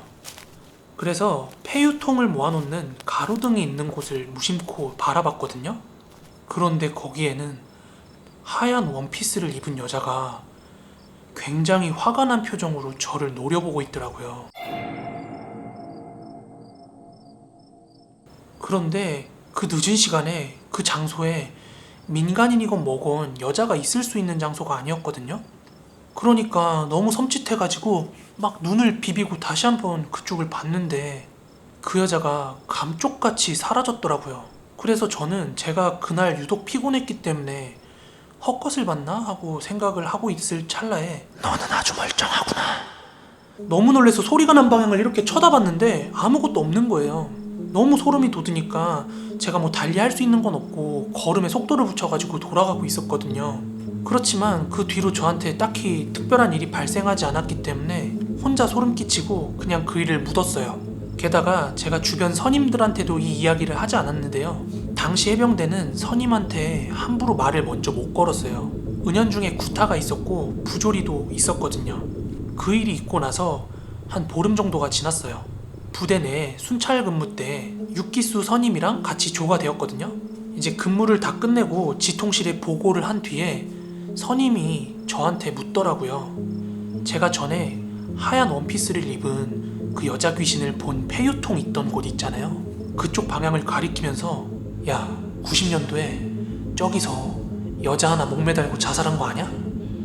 제가 그 일을 겪고 시간이 많이 지났으면 모르겠는데 불과 보름밖에 안 지나서 그 근처를 돌아다닐 때마다 항상 그 사건이 생각나곤 했는데 선임이 그렇게 물어보니까 등골에 소름이 바짝 서더라고요. 그러면서 이어서 얘기를 하는데요. 예전에 작전장교 약혼녀가 하나 있었대요. 그런데 그 작전장교가 전방에 지뢰 탐색을 하러 나갔다가 재수없게 목함지뢰를 잘못 건드리는 바람에 그만 다리 하나가 절단되었다고 하더라고요. 그런데 그 작전장교는 자신의 처지에 굉장히 절망을 했고 그런 우울감이라든지 어떤 절망감을 이겨내지 못하고 극단적인 선택을 한 거예요. 그러니까 이 작전장교의 약혼녀는 누굴 탓하겠어요. 대대장을 찾아가서 멱살 잡고 막 탓하면서 그 사람 돌려내라고 막 그렇게 울고불고 난리를 치다가 결국 혼절을 했대요. 하지만 이 대대장도 마음속이 미안함이 컸는지 그 혼절한 약혼녀를 BOQ에서 재우라고 했답니다. BOQ가 장교들 숙소 말하는 거거든요. 그렇게 부대원들이 약혼녀를 BOQ에 재워놨는데 지금 폐유통을 모아놓는 그 가로등이 당시에 보수공사 중이었는데요. 그 보수 중이던 가로등에 발 디딤철사인가?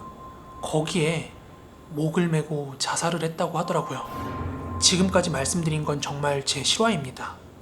아마 말을 안 해서 그렇지 저 말고도 그 여자를 목격한 사람들이 있을 거예요. 네, 첫 번째 이야기는 여기까지입니다. 그럼 두 번째 사연도 바로 시작할게요. 이건 제가 초등학교 때 이야기예요. 그 당시가 명절이라서 저희 가족끼리 외할머니 댁에 방문을 드렸거든요. 그런데 명절에 할머니, 할아버지 댁 놀러 가시는 분들은 다 아실 거예요. 가면 할 게 없어요. 뭐 컴퓨터도 없고 게임기도 없고 저희가 놀고 즐길 수 있는 게 많이 없는데요. 제 밑으로는 동생이 2명이 있었는데요. 할머니네 왔는데 동생들이랑 할 게 너무 없어가지고 마지못해가지고 숨바꼭질이라도 하자고 그렇게 얘기를 했어요. 그래서 술래를 정하려고 가위바위보를 했는데 제가 가위바위보 져서 술래가 됐거든요. 하지만 한국에 있는 집이 무슨 나홀로 집 영화에 나오는 그런 집만큼 숨을 데가 뭐 어디가 있겠어요. 외할머니 댁은 방 2칸, 거실, 부엌, 화장실 뭐 요정도 구조였는데 워낙 할 게 없어서 숨바꼭질을 했던 거라서 딱히 숨을 만한 곳이 그렇게 많지가 않았어요. 그렇게 술래가 된 저는 두 동생이 숨을 때까지 기다리면서 카운트를 하고 있었어요. 그런데 제가 찾기 직전에 카운트 막바지에 잠깐 고개를 돌려가지고 동생들이 어디 숨나 몰래 봤거든요. 그런데 방 하나가 문이 열려 있었는데 그 방에는 할머니가 사용하지 않는 이불이나 베개더미 같은 게 이렇게 쌓여 있는 곳이 있었거든요. 제가 뒤를 돌아봤을 때 막내가 그 이불더미 뒤쪽으로 숨는 걸 제가 봤어요. 그렇게 막내가 숨는 걸 봐버렸기 때문에 저는 반칙으로 숨는 걸 봐버렸으니까 다른 동생 먼저 찾아야겠다 하고 마음을 먹었어요. 그래서 다른 동생을 찾으려고 다른 방으로 들어갔어요. 그런데요, 그 방에서 동생 2명을 다 찾았어요. 그 방에 있던 장롱을 열었는데 동생 둘이 그 장롱 안에서 같이 숨어 있던 거예요. 너무 이상하잖아요. 아무리 초등학생 때라도 제가 그런 건 다 인지를 하는 상태였는데, 그래서 아까 막내가 숨었던 그 이불더미가 있는 방으로 가서 그 이불더미 뒤를 들쳤거든요. 그런데 아무것도 없네요. 제가 그래서 막내 동생한테 물었어요. 너 처음에 저 방 가서 숨지 않았었냐고. 그랬더니 동생 둘이 하나같이 입을 모아서 처음부터 저 방으로 들어가서 숨었다고 그렇게 얘기를 하는 거예요. 그렇다면 도대체 제가 본 건 뭐였을까요?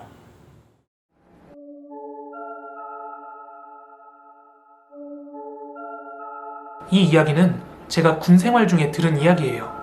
보충대 훈련병 생활을 한 지 약 3주 정도가 지날 무렵이었어요. 조교님들과 훈련병들 사이가 조금씩 가까워지면서 그러다 보니 군 생활이 꼭 힘든 것만은 아니구나 하는 생각이 들던 참이었어요.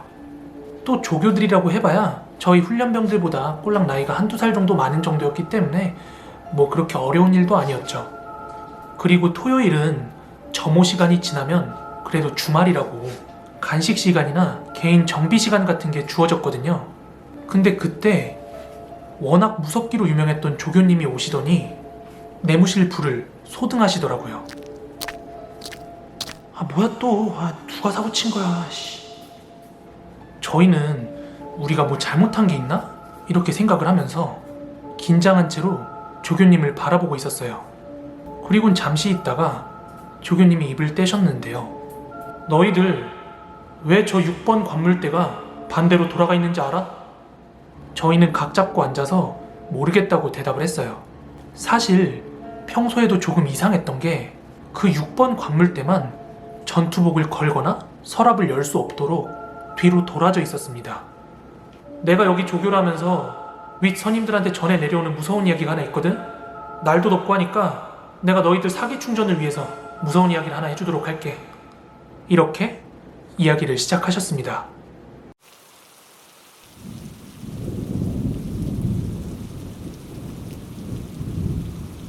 저희가 있던 보충대 내무실 건물은 신식으로 인테리어를 해서 굉장히 깨끗한 편이었어요.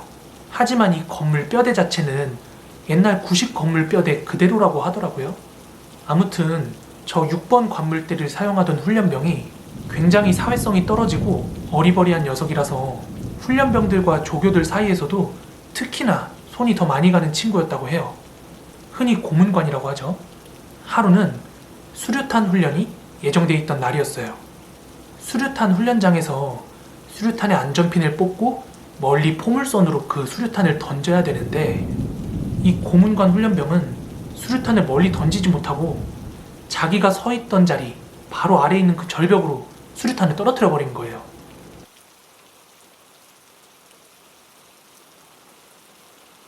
그게 그대로 폭파하면서 언덕도 주저앉고 그 훈련병은 그 자리에서 즉사를 했다고 합니다.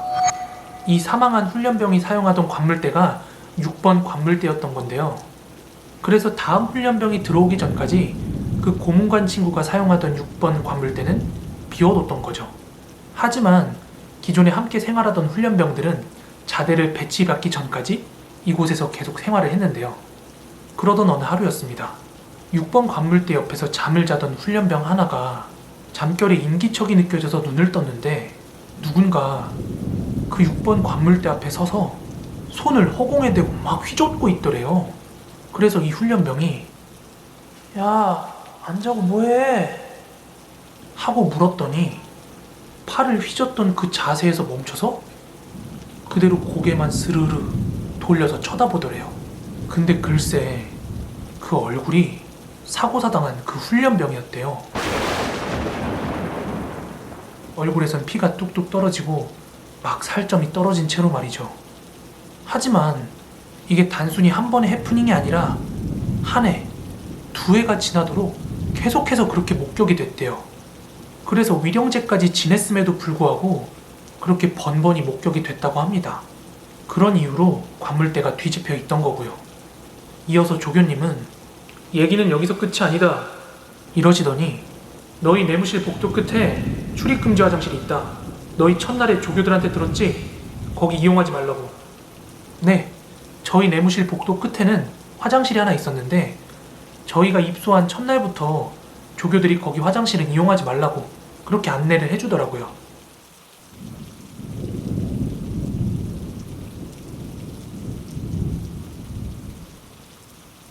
어느 날 한 훈련병이 야간에 소변이 마려워서 불침번 근무자랑 함께 저 화장실을 갔는데 소변을 보고 나서 손을 닦고 있는데 훈련병 하나가 대변기 칸에서 나와서는 손을 닦고 있는 훈련병 뒤쪽으로 느릿느릿 지나가더랍니다. 그래서 손 닦던 훈련병은 뭐야? 훈련병인데 불신번도 없이 혼자 왔네? 이렇게 속으로 생각을 하다가 고개를 들어서 거울 뒤쪽으로 지나가는 훈련병을 확인을 했는데 분명 뒤쪽으로 발자국 소리도 들리고 인기척까지 느껴졌는데 거울에는 아무도 보이지가 않더랍니다. 뭔가 이상해서 뒤를 돌아봤는데 뒤에 서 있던 훈련병 가슴에 검정색 기수 이름표가 달려 있었다는 거예요. 그 이후에도 검정색 명찰을 단 훈련병이 자정만 넘어가면 그렇게 자주 목격이 되고 했답니다. 그리고 보충대 전역으로 막 퍼져갔대요. 심지어 정신을 잃고 기절하는 훈련병들까지 속속들이 나타나자 저 화장실을 폐쇄한 거라고 하더라고요. 그런데 이게 왜 이 사단이 났냐고요? 너희들도 알겠지만 우리 보충대는 대대로 명찰 기수색이 빨간색, 파란색, 하얀색, 노란색 이 4가지 색깔밖에 사용하지 않았어. 그리곤 그 검정색 명찰을 단 훈련병이 지금 저희가 있는 이 내무실로 들어가는 걸 불침번들이 또 여러 번 목격을 했대요. 그래놓곤 마지막으로 의미심장한 말을 던지더라고요. 자, 이제 내일 일과를 위해서 다들 취침하도록. 이러곤 나가버리는데 이 양반이 잠을 잘하는 거야 말라는 거야. 하여간 이 얘기를 듣고 며칠간은 그 관물대로 계속 시선이 가더라고요. 왜냐면 그 6번 관물대 바로 옆이 제 침상이었거든요. 요즘도 가끔 밤에 그 생각을 하면 오싹오싹하네요.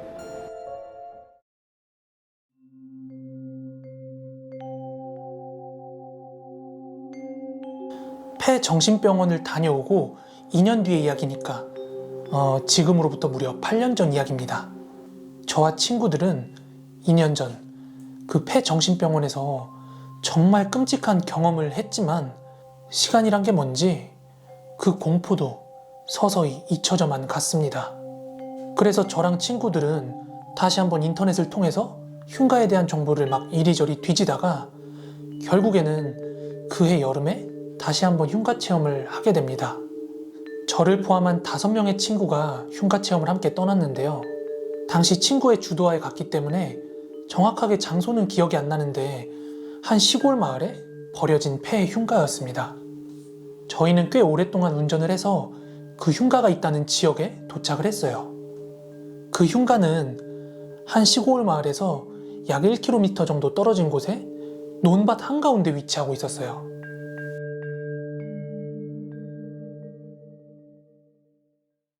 저희는 논과 논 사이에 차를 세워놓고 아직 완전히 어두워지지 않았기 때문에 석양을 보면서 그 흉가 방향으로 걸어가고 있었어요.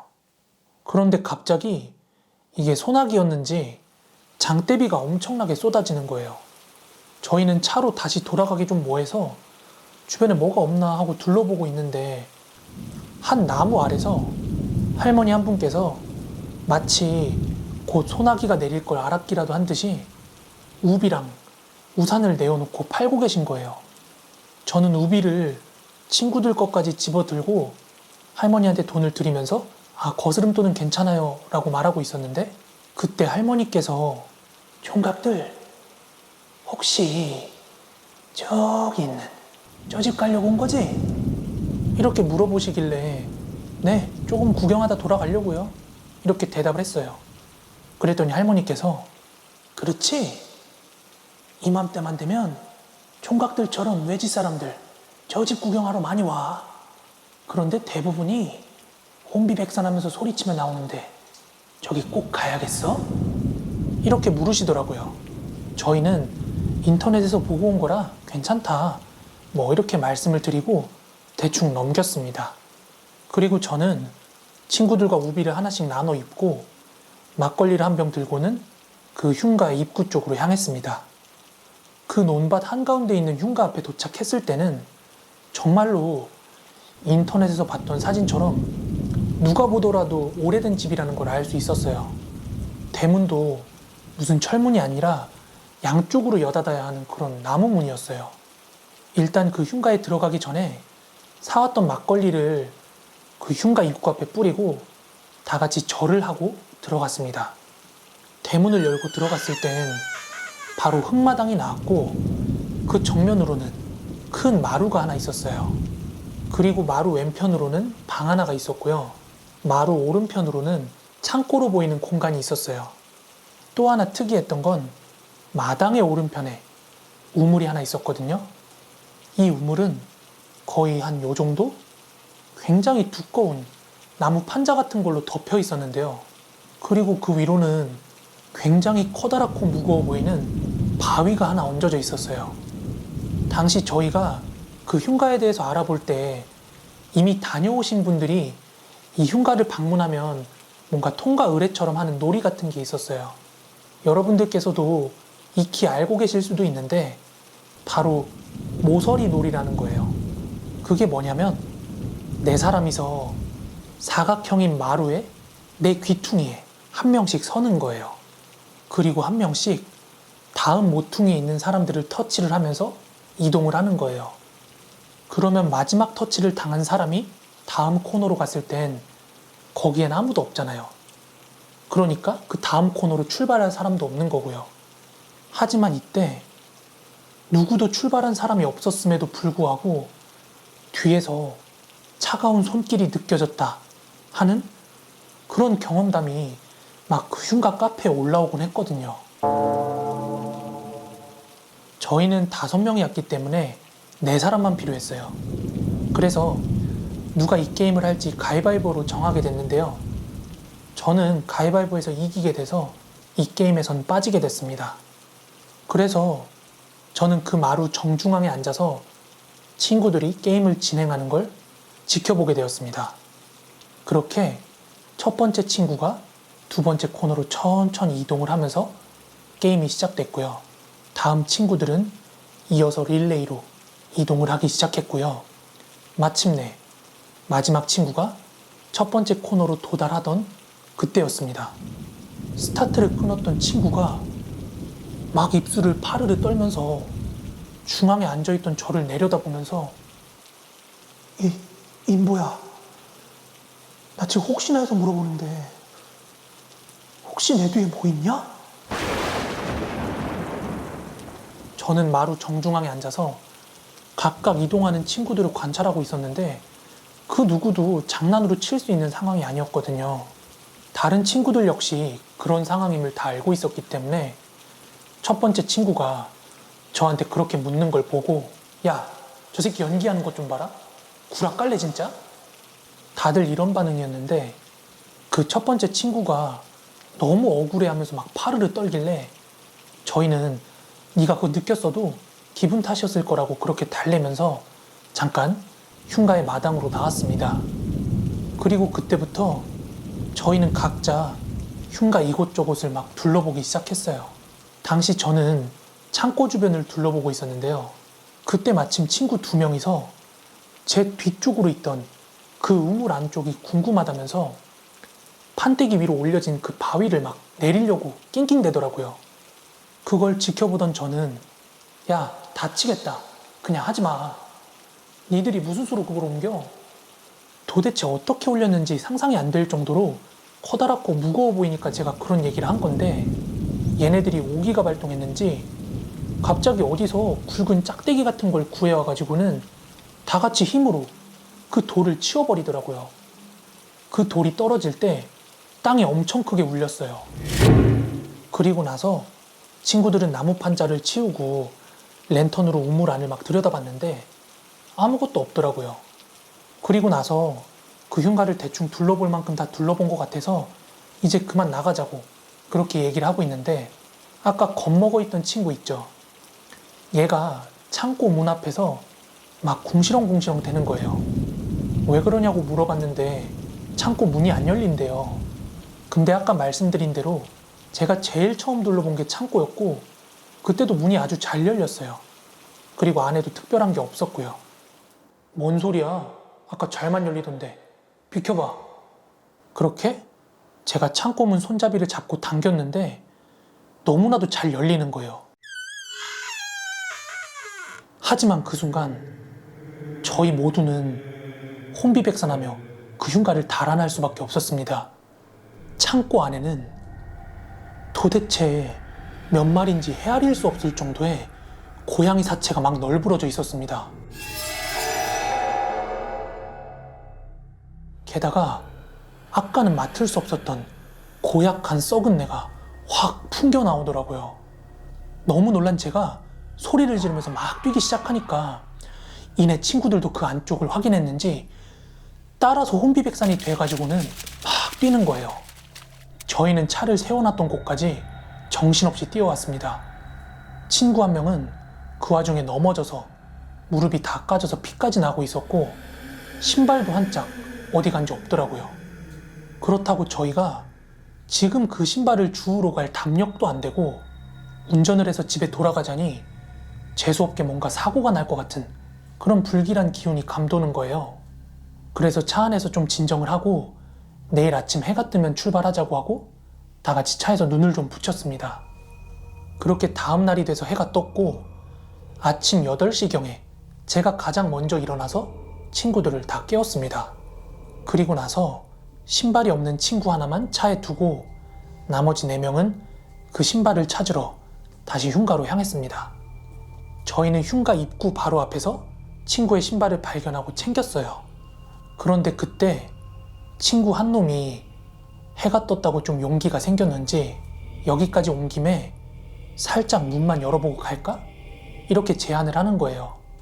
그래서 잠깐이니까 수락을 하고 다 같이 그 흉가의 마당으로 들어섰던 그때 저희는 눈앞에 펼쳐진 광경에 정말 놀랄 수밖에 없었어요. 왜냐고요? 어제 성인 남성 여럿이서 겨우겨우 밀어서 떨어뜨려 놨던 그 무겁고 커다란 돌 있죠. 그 바윗돌이 다시 우물 위에 올라가 있는 거예요. 그 장면을 보자마자 저희는 서둘러서 그 자리를 떴습니다. 아직까지도 정말 잊을 수 없는 경험인데요. 누가 그 무거운 돌을 다시 거기다 올려놨을까요? 그리고 그 전날 밤에 봤던 그 고양이 사체들은 뭐였고요? 그리고 아마도 그 모서리 게임 중에 제 친구가 느꼈던 건 연기가 아니라 진짜였지 싶네요.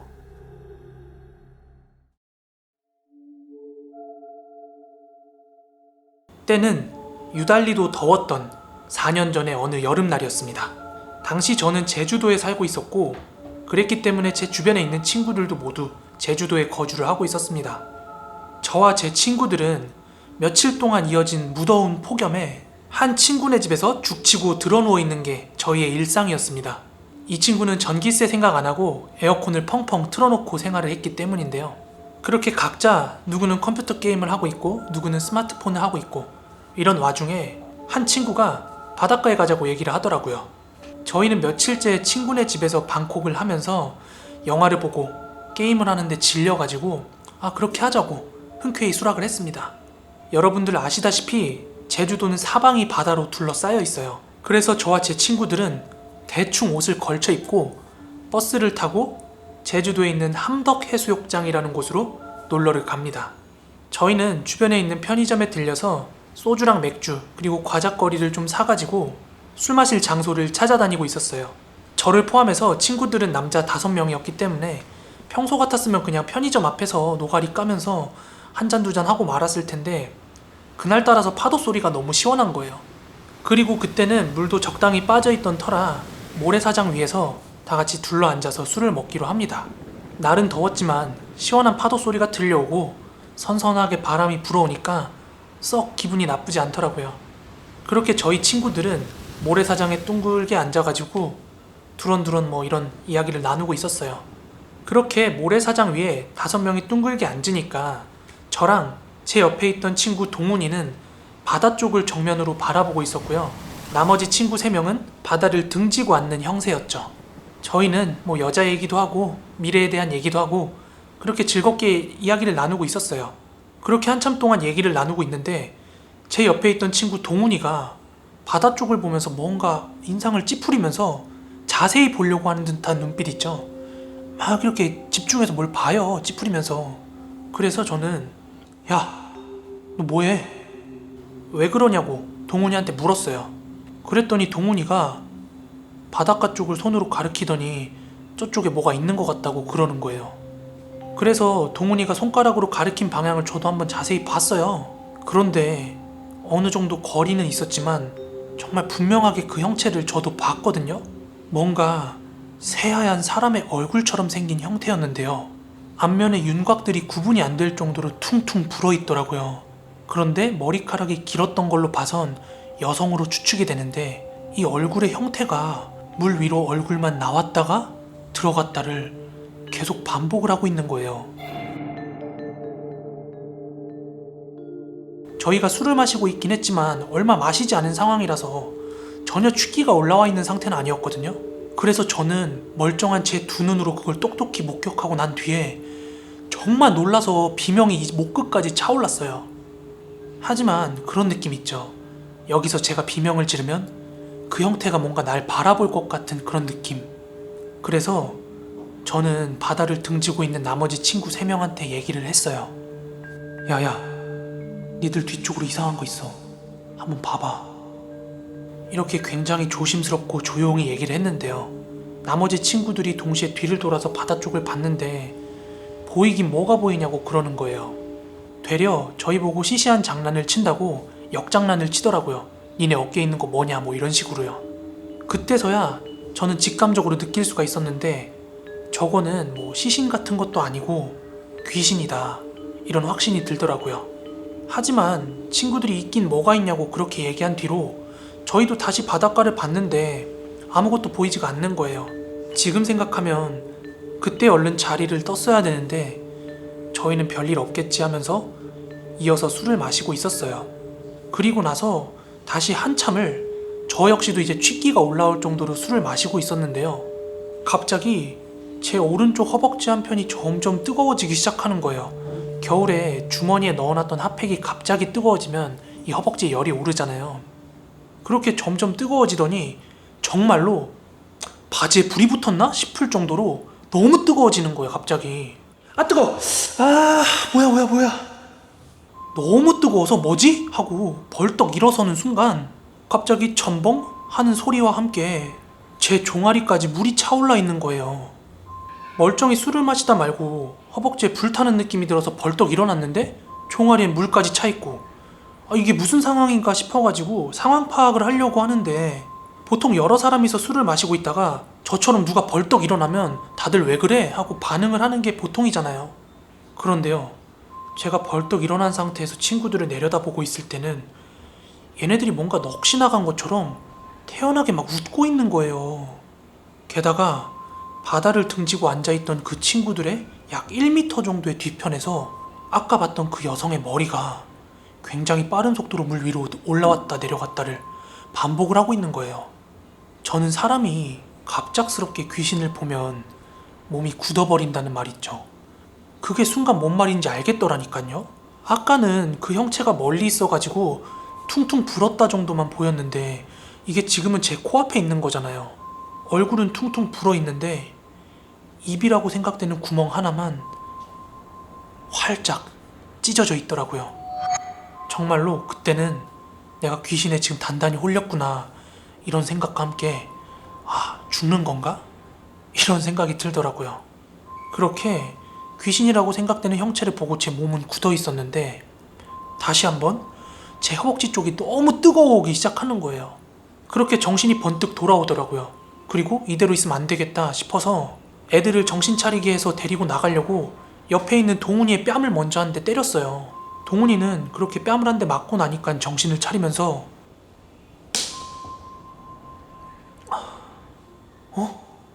야 이거 어떻게 된 거야? 야 이거 뭐야? 뭔가 이러면서 꿈에서 깬 것 같은 반응을 보이는 거예요. 그런데 상황이 너무 긴박했기 때문에 설명하고 자실 것도 없이 우리 뭐 된 것 같다고 애들 빨리 깨워서 데리고 나가야 된다고 하면서 동훈이랑 애들을 차례차례 이제 때려가지고 깨웠어요.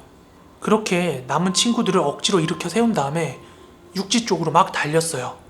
그렇게 저를 포함한 5명의 모든 친구들은 육지 밖으로 대피를 했고요. 제가 다시 한번 바다 쪽으로 고개를 돌렸을 때는 정말로 귀신을 한 번도 본 적 없는 사람이라면 감히 상상도 할 수 없을 정도의 끔찍한 얼굴로 그 여자 귀신이 입이 잔뜩 찢어진 채 미친 듯이 웃고 있더라고요. 그렇게 물 밖으로 나온 친구들은 가슴 아래파까지는 다 물로 젖어가지고는 야, 지금 우리 이거 뭐야? 조금 전까지 그냥 멀쩡히 술 마시고 있지 않았어? 이러면서 다 어안이 벙벙한 상태였어요. 야, 술이고 뭐고 일단 사람 많은 데로 좀 가자. 그렇게 저희는 말이 끝나기 무섭게 편의점으로 달리기 시작했습니다. 그렇게 남자 5이서 편의점 앞에서 오돌오돌 떨면서 조금 전 있었던 상황을 얘기를 하고 있었는데 이걸 뭐 경찰에 신고할 것도 아니고 다른 사람한테 말해봤자 믿어줄 것도 아니고 그래서 다 같이 정리하고 집으로 돌아가는 게 좋겠다고 얘기를 해서 택시를 잡으려고 했는데 저희가 택시를 타고 집을 가려면 돈을 지불을 해야 되는데 조금 전에 저희가 물속에 있었기 때문에 주머니에 있던 돈이나 지갑들이 다 젖어 있었기 때문에 그 편의점 앞에서 잠깐 돈을 말리면서 지갑 같은 걸 정리를 하고 있었어요. 그렇게 저도 젖어있는 지갑이랑 그 안에 있는 돈, 카드, 소지품 등을 꺼내서 정리를 하고 있는데 예전에 할머니께서 지어주신 부적이 하나 있었거든요. 제가 지갑 속에 꽁꽁 넣어갖고 다니던 부적이요. 이 부적이 보이질 않는 거예요.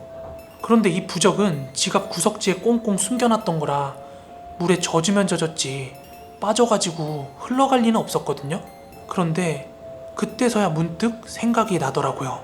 제 허벅지에 불타는 듯한 느낌이 들면서 정신이 바짝 돌아왔던 게 이 부적 때문은 아니었을까 하는 생각이요. 저는 개인적으로 그렇게 믿고 있습니다. 게다가 제가 이 믿음을 확신하게 된 계기가 있었는데요. 그날 친구들이랑 각자 집으로 돌아간 뒤에 저는 젖은 옷을 벗어야 되니까 세탁동 앞에 가서 제 옷을 다 벗었어요.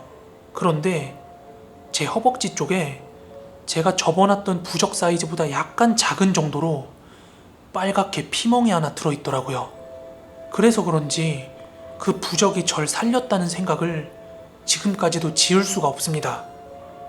아무튼 이 사건 뒤로 저와 제 친구들은 여름 휴가철에 아주 사람이 많을 때가 아니면 굳이 저희끼리 조용한 밤바다를 가는 일은 단 한 번도 없었습니다.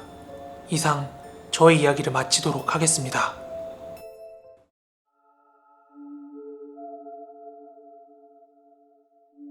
때는 제가 이제 막 대학생이 되었던 해에 겪었던 일입니다. 저는 초등학교, 중학교, 고등학교 시절은 물론이고 일평생 살면서 단 한 번도 귀신이라는 걸 믿어본 적이 없는 사람이었어요. 물론 이 일을 겪기 전까지는 말이죠. 때는 2013년이었습니다. 저는 강원도 소재의 한 대학교에 입학을 하게 됐는데요. 원래 저는 남양주에 살던 사람이라서 그 강원도까지 멀리 가서 살 거라고는 단 한 번도 생각을 못하고 있었어요. 그러다 보니까 지방에서 학교를 다니려면 방이 필요했는데요. 직접 월세를 구하려다 보니까 방세 지출이 너무 커져서 저는 조금 돈을 절약할 수 있는 편으로 이제 학교 기숙사에 들어가는 걸 선택했어요. 저희 학교 기숙사는 학교 건물이랑 굉장히 가까이 붙어 있었는데요. 기숙사가 위치한 자리에서 앞쪽으로는 학교 건물이랑 운동장이 보였고요. 뒤쪽으로는 그냥 깡산이랑 숲이 우거져 있었습니다. 그리고 저희 기숙사 건물은 1층부터 4층까지 있었고요. 중앙 엘리베이터를 기준으로 양쪽으로 방들이 뻗어 있는 그런 구조였습니다. 그때 저는 기숙사 407호에 배정을 받았고요. 기숙사 각 호실은 4인 1실이라서 당시 저희 방에는 저를 포함해서 신입생 4명이 생활을 하고 있었어요. 그리고 기숙사의 구조는 현관문을 기준으로 양쪽에 2층 침대가 하나씩 놓여 있었거든요. 저는 거기에서 오른쪽 1층에서 생활을 했습니다. 그리고 저희 기숙사 건물은 밤이 되면은 전체 소등을 하는데요. 그렇지만 중앙 엘리베이터 쪽으로는 공용 화장실이랑 공용 샤워장이 있어서 거기만큼은 소등을 하지 않고 놔두는데요. 그렇기 때문에 하나 더 부가적으로 설명을 드리면 저희 기숙사 방문 위에는 아주 높게 창문이 하나 달려 있었거든요. 그래서 아주 깊은 밤이더라도 그 창문을 통해서 기숙사 안쪽으로 약간의 빛이 들어왔어요.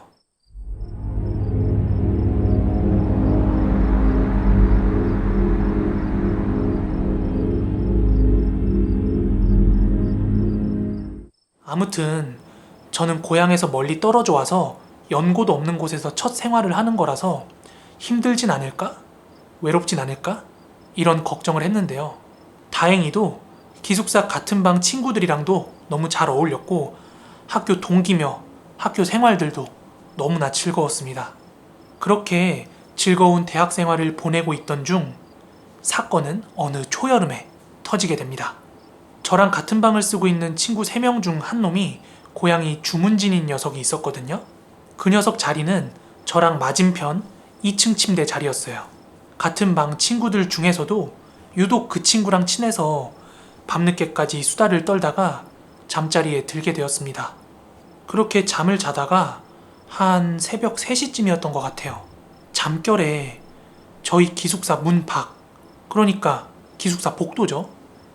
그 복도 밖에서 방울 소리 같은 게 들려오는 거예요. 그 방울 소리는 딸랑딸랑하는 그런 귀여운 방울 소리가 아니라 흡사, 그 무당들이 굿할 때 흔드는 방울 있잖아요. 그런 소리 같았어요.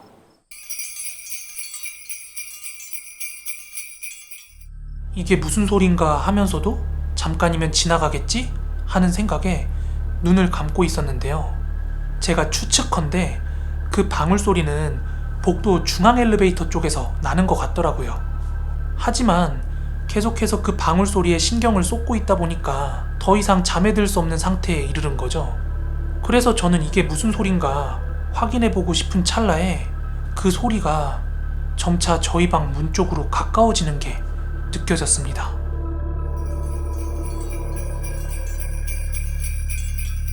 그렇게 완전히 잠에서 깨버린 저는 무의식적으로 기숙사 방을 한번 훑었어요. 그런데 건너편 침대 2층에 있다는 그 주문진 친구 있죠. 얘도 밖에서 나는 그 소리를 의식하고 잠에서 깼나봐요. 그 친구랑 저는 말없이 서로 두 눈을 마주치고 있었습니다. 그렇게 그 친구랑 눈을 마주친 상태에서 숨을 죽이고 그 소리에 집중하고 있었는데 어느덧 그 소리가 저희 방 문 앞으로 성큼 다가온 거예요. 게다가 더 소름 돋는 사실이 뭐냐면 현관문 위에 창문을 통해서 기숙사 쪽으로 빛이 들어온다고 했잖아요. 그런데 서서히 그 빛에 그림자가 지더라고요. 그와 동시에 제 시선은 홀린 듯이 그 창문 쪽을 향했는데요. 다름 아니라 사람의 실루엣인 거예요. 하지만 말이 안 되는 게 어떻게 사람의 실루엣이 저 창문에 비칠 수가 있지? 싶은 거예요. 왜냐하면 웬만한 성인이 팔을 뻗어도 닿지 않는 높이에 있었거든요, 그 창문이. 그런데 그 유리창에 사람의 얼굴이 비쳤다? 그거는 최홍만이 와도 안 돼요. 그 2층 침대에 있던 주문진 친구는 놀래서 1층에 있던 저한테 상현아, 빨리 문 좀 잠궈봐, 얼른! 아래쪽에 있던 저는 반사적으로 뛰쳐가서 현관문을 잠그고 다시 침대로 돌아왔어요. 그런데 그제서야 문을 열려고 막 철컥철컥거리고 문을 막 두드리는 거예요. 그 소리를 들음과 동시에 기절인지 꿈인지 모를 그것에서 깨어나게 되었습니다.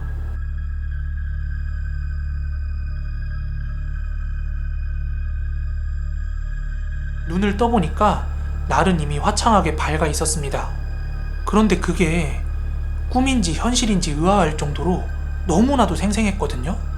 그러니까 저는 수업 갈 준비를 하면서도 계속해서 참 이상한 꿈이다, 그렇게 생각을 하고 있었죠. 그런데 때마침 비몽사몽 등교 준비를 하던 그 주문진 친구가 상현아, 나 어제 자각몽 꿨나봐. 이게 꿈인지 현실인지 구분이 안 된다 야. 헌데 저 역시도 그런 기분을 느끼고 있었기 때문에 나도 그랬다. 꿈에서 방울 소리도 들었고 창문에서 귀신도 봤고 너랑 대화까지 했다, 이렇게 얘기를 했는데 그 친구 얘기를 들어보니까 저희가 겪은 상황이 100% 일치하는 거예요. 그래서 저희 둘은 지금까지도 모르겠는 게 정말로 저희가 같은 상황을 겪다가 동시에 기절을 한 건지 아니면 정말 우연찮게 같은 꿈을 꾼 건지 말이죠. 아무튼 그렇게 친구랑 등교 준비를 마치고 기숙사를 나서려고 문을 여는데 기숙사 문이 어제처럼 잠겨 있더라고요. 이 소름 돋는 경험담은 대학교 술자리에 갈 때마다 우리의 아주 좋은 이야기거리가 되었는데요. 그러다가 나중에 몇몇 선배들로부터 들은 이야기인데요. 저희가 생활하던 그 기숙사 건물이 있잖아요. 그 건물이 산 밑에 있다고 했는데 그 건물이 지어질 때 그 평지에 있던 무연고 묘들을 다 밀어버렸다고 하더라고요. 그래서 기숙사에 손이 닿지 않은 그 뒷산 숲 쪽에는 아직도 무연고 묘가 여러 개 남아있다고 하더라고요. 아무튼 저는 제가 봤던 귀신이 사람들이 말하는 그 키 큰 팔적 귀신인지 뭔지 모르겠어요. 하지만 하나 확실한 건 제가 이 사건을 겪은 이후에 평생 믿지 않고 살았던 그 영적인 존재들에 대해서 부정은 못하겠더라고요. 사건이 있던 당일 저는 다른 날과 마찬가지로 근무를 서고 막 내무반으로 들어왔을 때였어요. 근무를 마치고 내무반에 들어왔을 때는 새벽 3시쯤 넘어가고 있더라고요.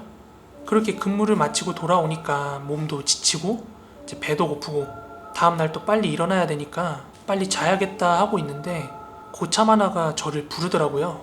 그렇게 절 부르더니 야, 가서 빨리 뜨거운 물 부어와. 그렇게 저한테 라면 2봉지를 주면서 뜨거운 물을 부어오라고 하더라고요. 군대 안 간 사람들도 다 아는 군대 최고의 야식이 뽀글이 아니겠습니까? 당시에 제 계급이 갓 일병 달았을 때라서 그렇게 한밤중에 뽀글이를 먹을 수 있는 기회가 흔치 않았거든요. 그래서 라면을 받자마자 내무반 구석지에서 이제 뜨거운 물 받아가지고 이제 라면에 조심스럽게 물을 부었어요. 그리고 뽀글이가 바로 먹으면 안 되거든요. 그래서 적당히 불린 다음에 이제 고참한테 가져갔어요. 그러더니 고참이 씩 웃으면서 따라오라고 하더라고요. 그렇게 고참을 따라서 간 곳은 이제 정비실이었어요. 당시 제가 있던 막사는 길게 뻗어 있는 내무반 끝으로 정비실이라고 부르는 작은 공간이 하나 있었어요. 뭐 아마 포병부대에서 근무하신 분들이면 다 아실 거예요. 되게 비슷한 구조일 건데 이 정비실에서는 머리를 깎거나 아니면 전투화를 손질하는 등의 그런 일들을 하거든요. 그렇게 정비실 문을 살짝 열고 들어가려는데 그 순간 저랑 고참이랑 완전히 소스라치게 놀랄 수밖에 없었어요. 뒷모습만 보여서 누군지는 정확히 모르겠지만 가위를 들고 허우적대면서 아주 기괴한 몸짓으로 흐느적거리고 있더라고요. 그걸 보고 나서 정말 놀래가지고 입에서 욕이 튀어나올 뻔했는데 가까스로 참았어요. 정말 너무 놀래가지고 정비실 문을 슬쩍 닫고 다시 나왔어요. 정말 그 모습이 너무 기괴해가지고 놀라기도 놀랐지만 군대는 대한민국 전역에서 사람들이 몰려들기 때문에 이상한 사람들이 굉장히 많아요. 그래서 군대에 하나쯤 있는 그냥 또라이라고 생각을 하고 고참이랑 저는 지금 당장 이제 라면을 처리해야 되니까 막사 중앙에 있는 화장실에서 같이 라면을 해결을 했어요. 근데 고참은 아무래도 짬이 있어서 그런지 라면을 잘 먹었는데 저는 그 모습 보고 나니까 라면이 진짜 잘 안 넘어가더라고요. 그래서 라면을 되게 먹는 둥 마는 둥 먹고 있으니까 고참은 되게 뭐 별거 아니라는 듯이 야, 나 먼저 잔다. 그리고 그거 신경 쓰지 마. 원래 군대 미친놈들 많잖아. 그러고는 바로 옆 내무실로 가더라고요. 그렇게 라면을 다 해결을 하고 저도 이제 내무실 가서 자야 되는데 아까 정비실에서 봤던 그 모습이 잊혀지지가 않아서 뭐랄까 약간의 호기심이 발동을 했어요. 그래서 저도 모르게 뭔가 이끌리듯이 정비실로 다시 한번 가봤거든요. 그런데 정비실 문이 나무 문인데 거기 아주 조그만한 창이 하나 있어요. 그 창을 통해 가지고 안을 이렇게 들여다봤어요. 그런데 보지 말아야 했어요. 아니 어떻게 사람이 그러죠? 이거는 사람이 할 수 있는 몸동작이 아닌 거예요. 양손에 가위랑 빗을 들고 천장을 향해서 미친듯이 가위랑 빗질을 하고 있는 거예요. 그리고 뭔가 정상적인 움직임이라고 보기 어려운 굉장히 기괴한 몸동작이었어요.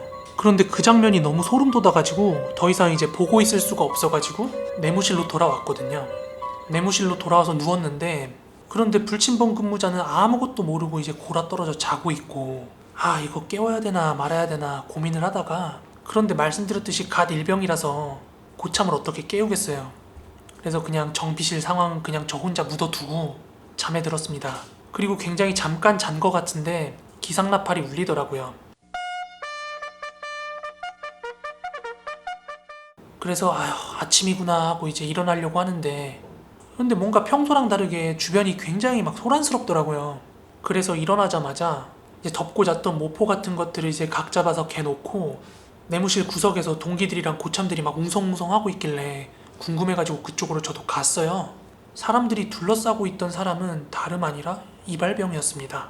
그런데 그 이발병은 마치 방금 일어난 양 팬티랑 러닝 차림으로 막 울먹이면서 침상에 걸터 앉아있더라고요. 그런데 그 이발병을 보고 섬찟할 수밖에 없었던 게 양손이랑 그 입고 있던 하얀 러닝이 완전 피로 다 젖어 있는 거예요.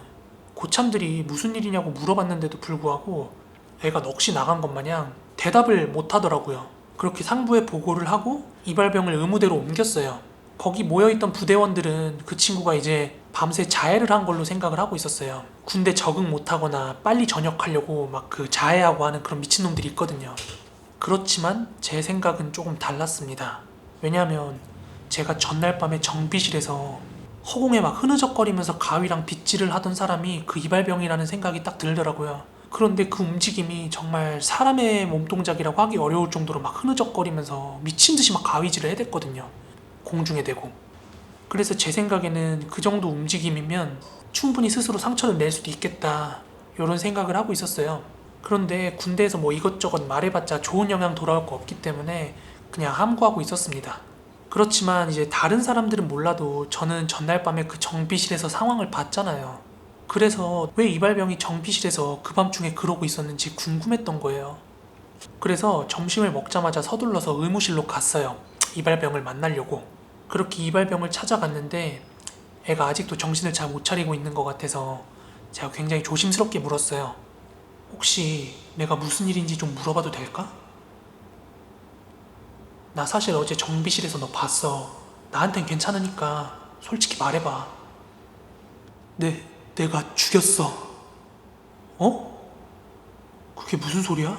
누굴 죽여? 이렇게 물었더니 이어서 대답을 하더라고요. 너무 귀찮아서 죽였어. 내가 살려면 어쩔 수가 없었어. 뭔가 말끝을 흐리면서 그렇게 대답을 하더라고요. 그리고 이어서 돌아온 대답은 충격적이었습니다. 그 친구가 입대한 뒤에 매일 밤마다 네가 이발병이라며? 어디 내 머리도 한번 깎아봐. 오늘도 그냥 자는 거야? 그렇게 매일 밤 환청에 시달려왔다는 거예요. 그렇게 매일매일 시달리다가 어젯밤은 오늘 밤도 그냥 자면 넌 무사하지 못할 거야. 그 소리를 듣자마자 자기도 모르게 정비실 거울 앞으로 향했다는 거예요. 그런데요, 정비실 앞에서 이발병이 목격한 건 천장에 거꾸로 매달려가지고 흔들리는 여자였답니다.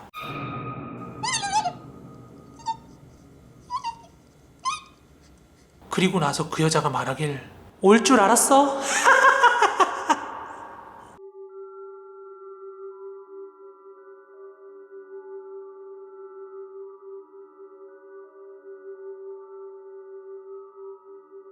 이게 전날 밤 정비실에서 일어난 사건의 전말이었습니다. 네, 오늘 군대 이발병 괴담 이야기는 여기까지입니다.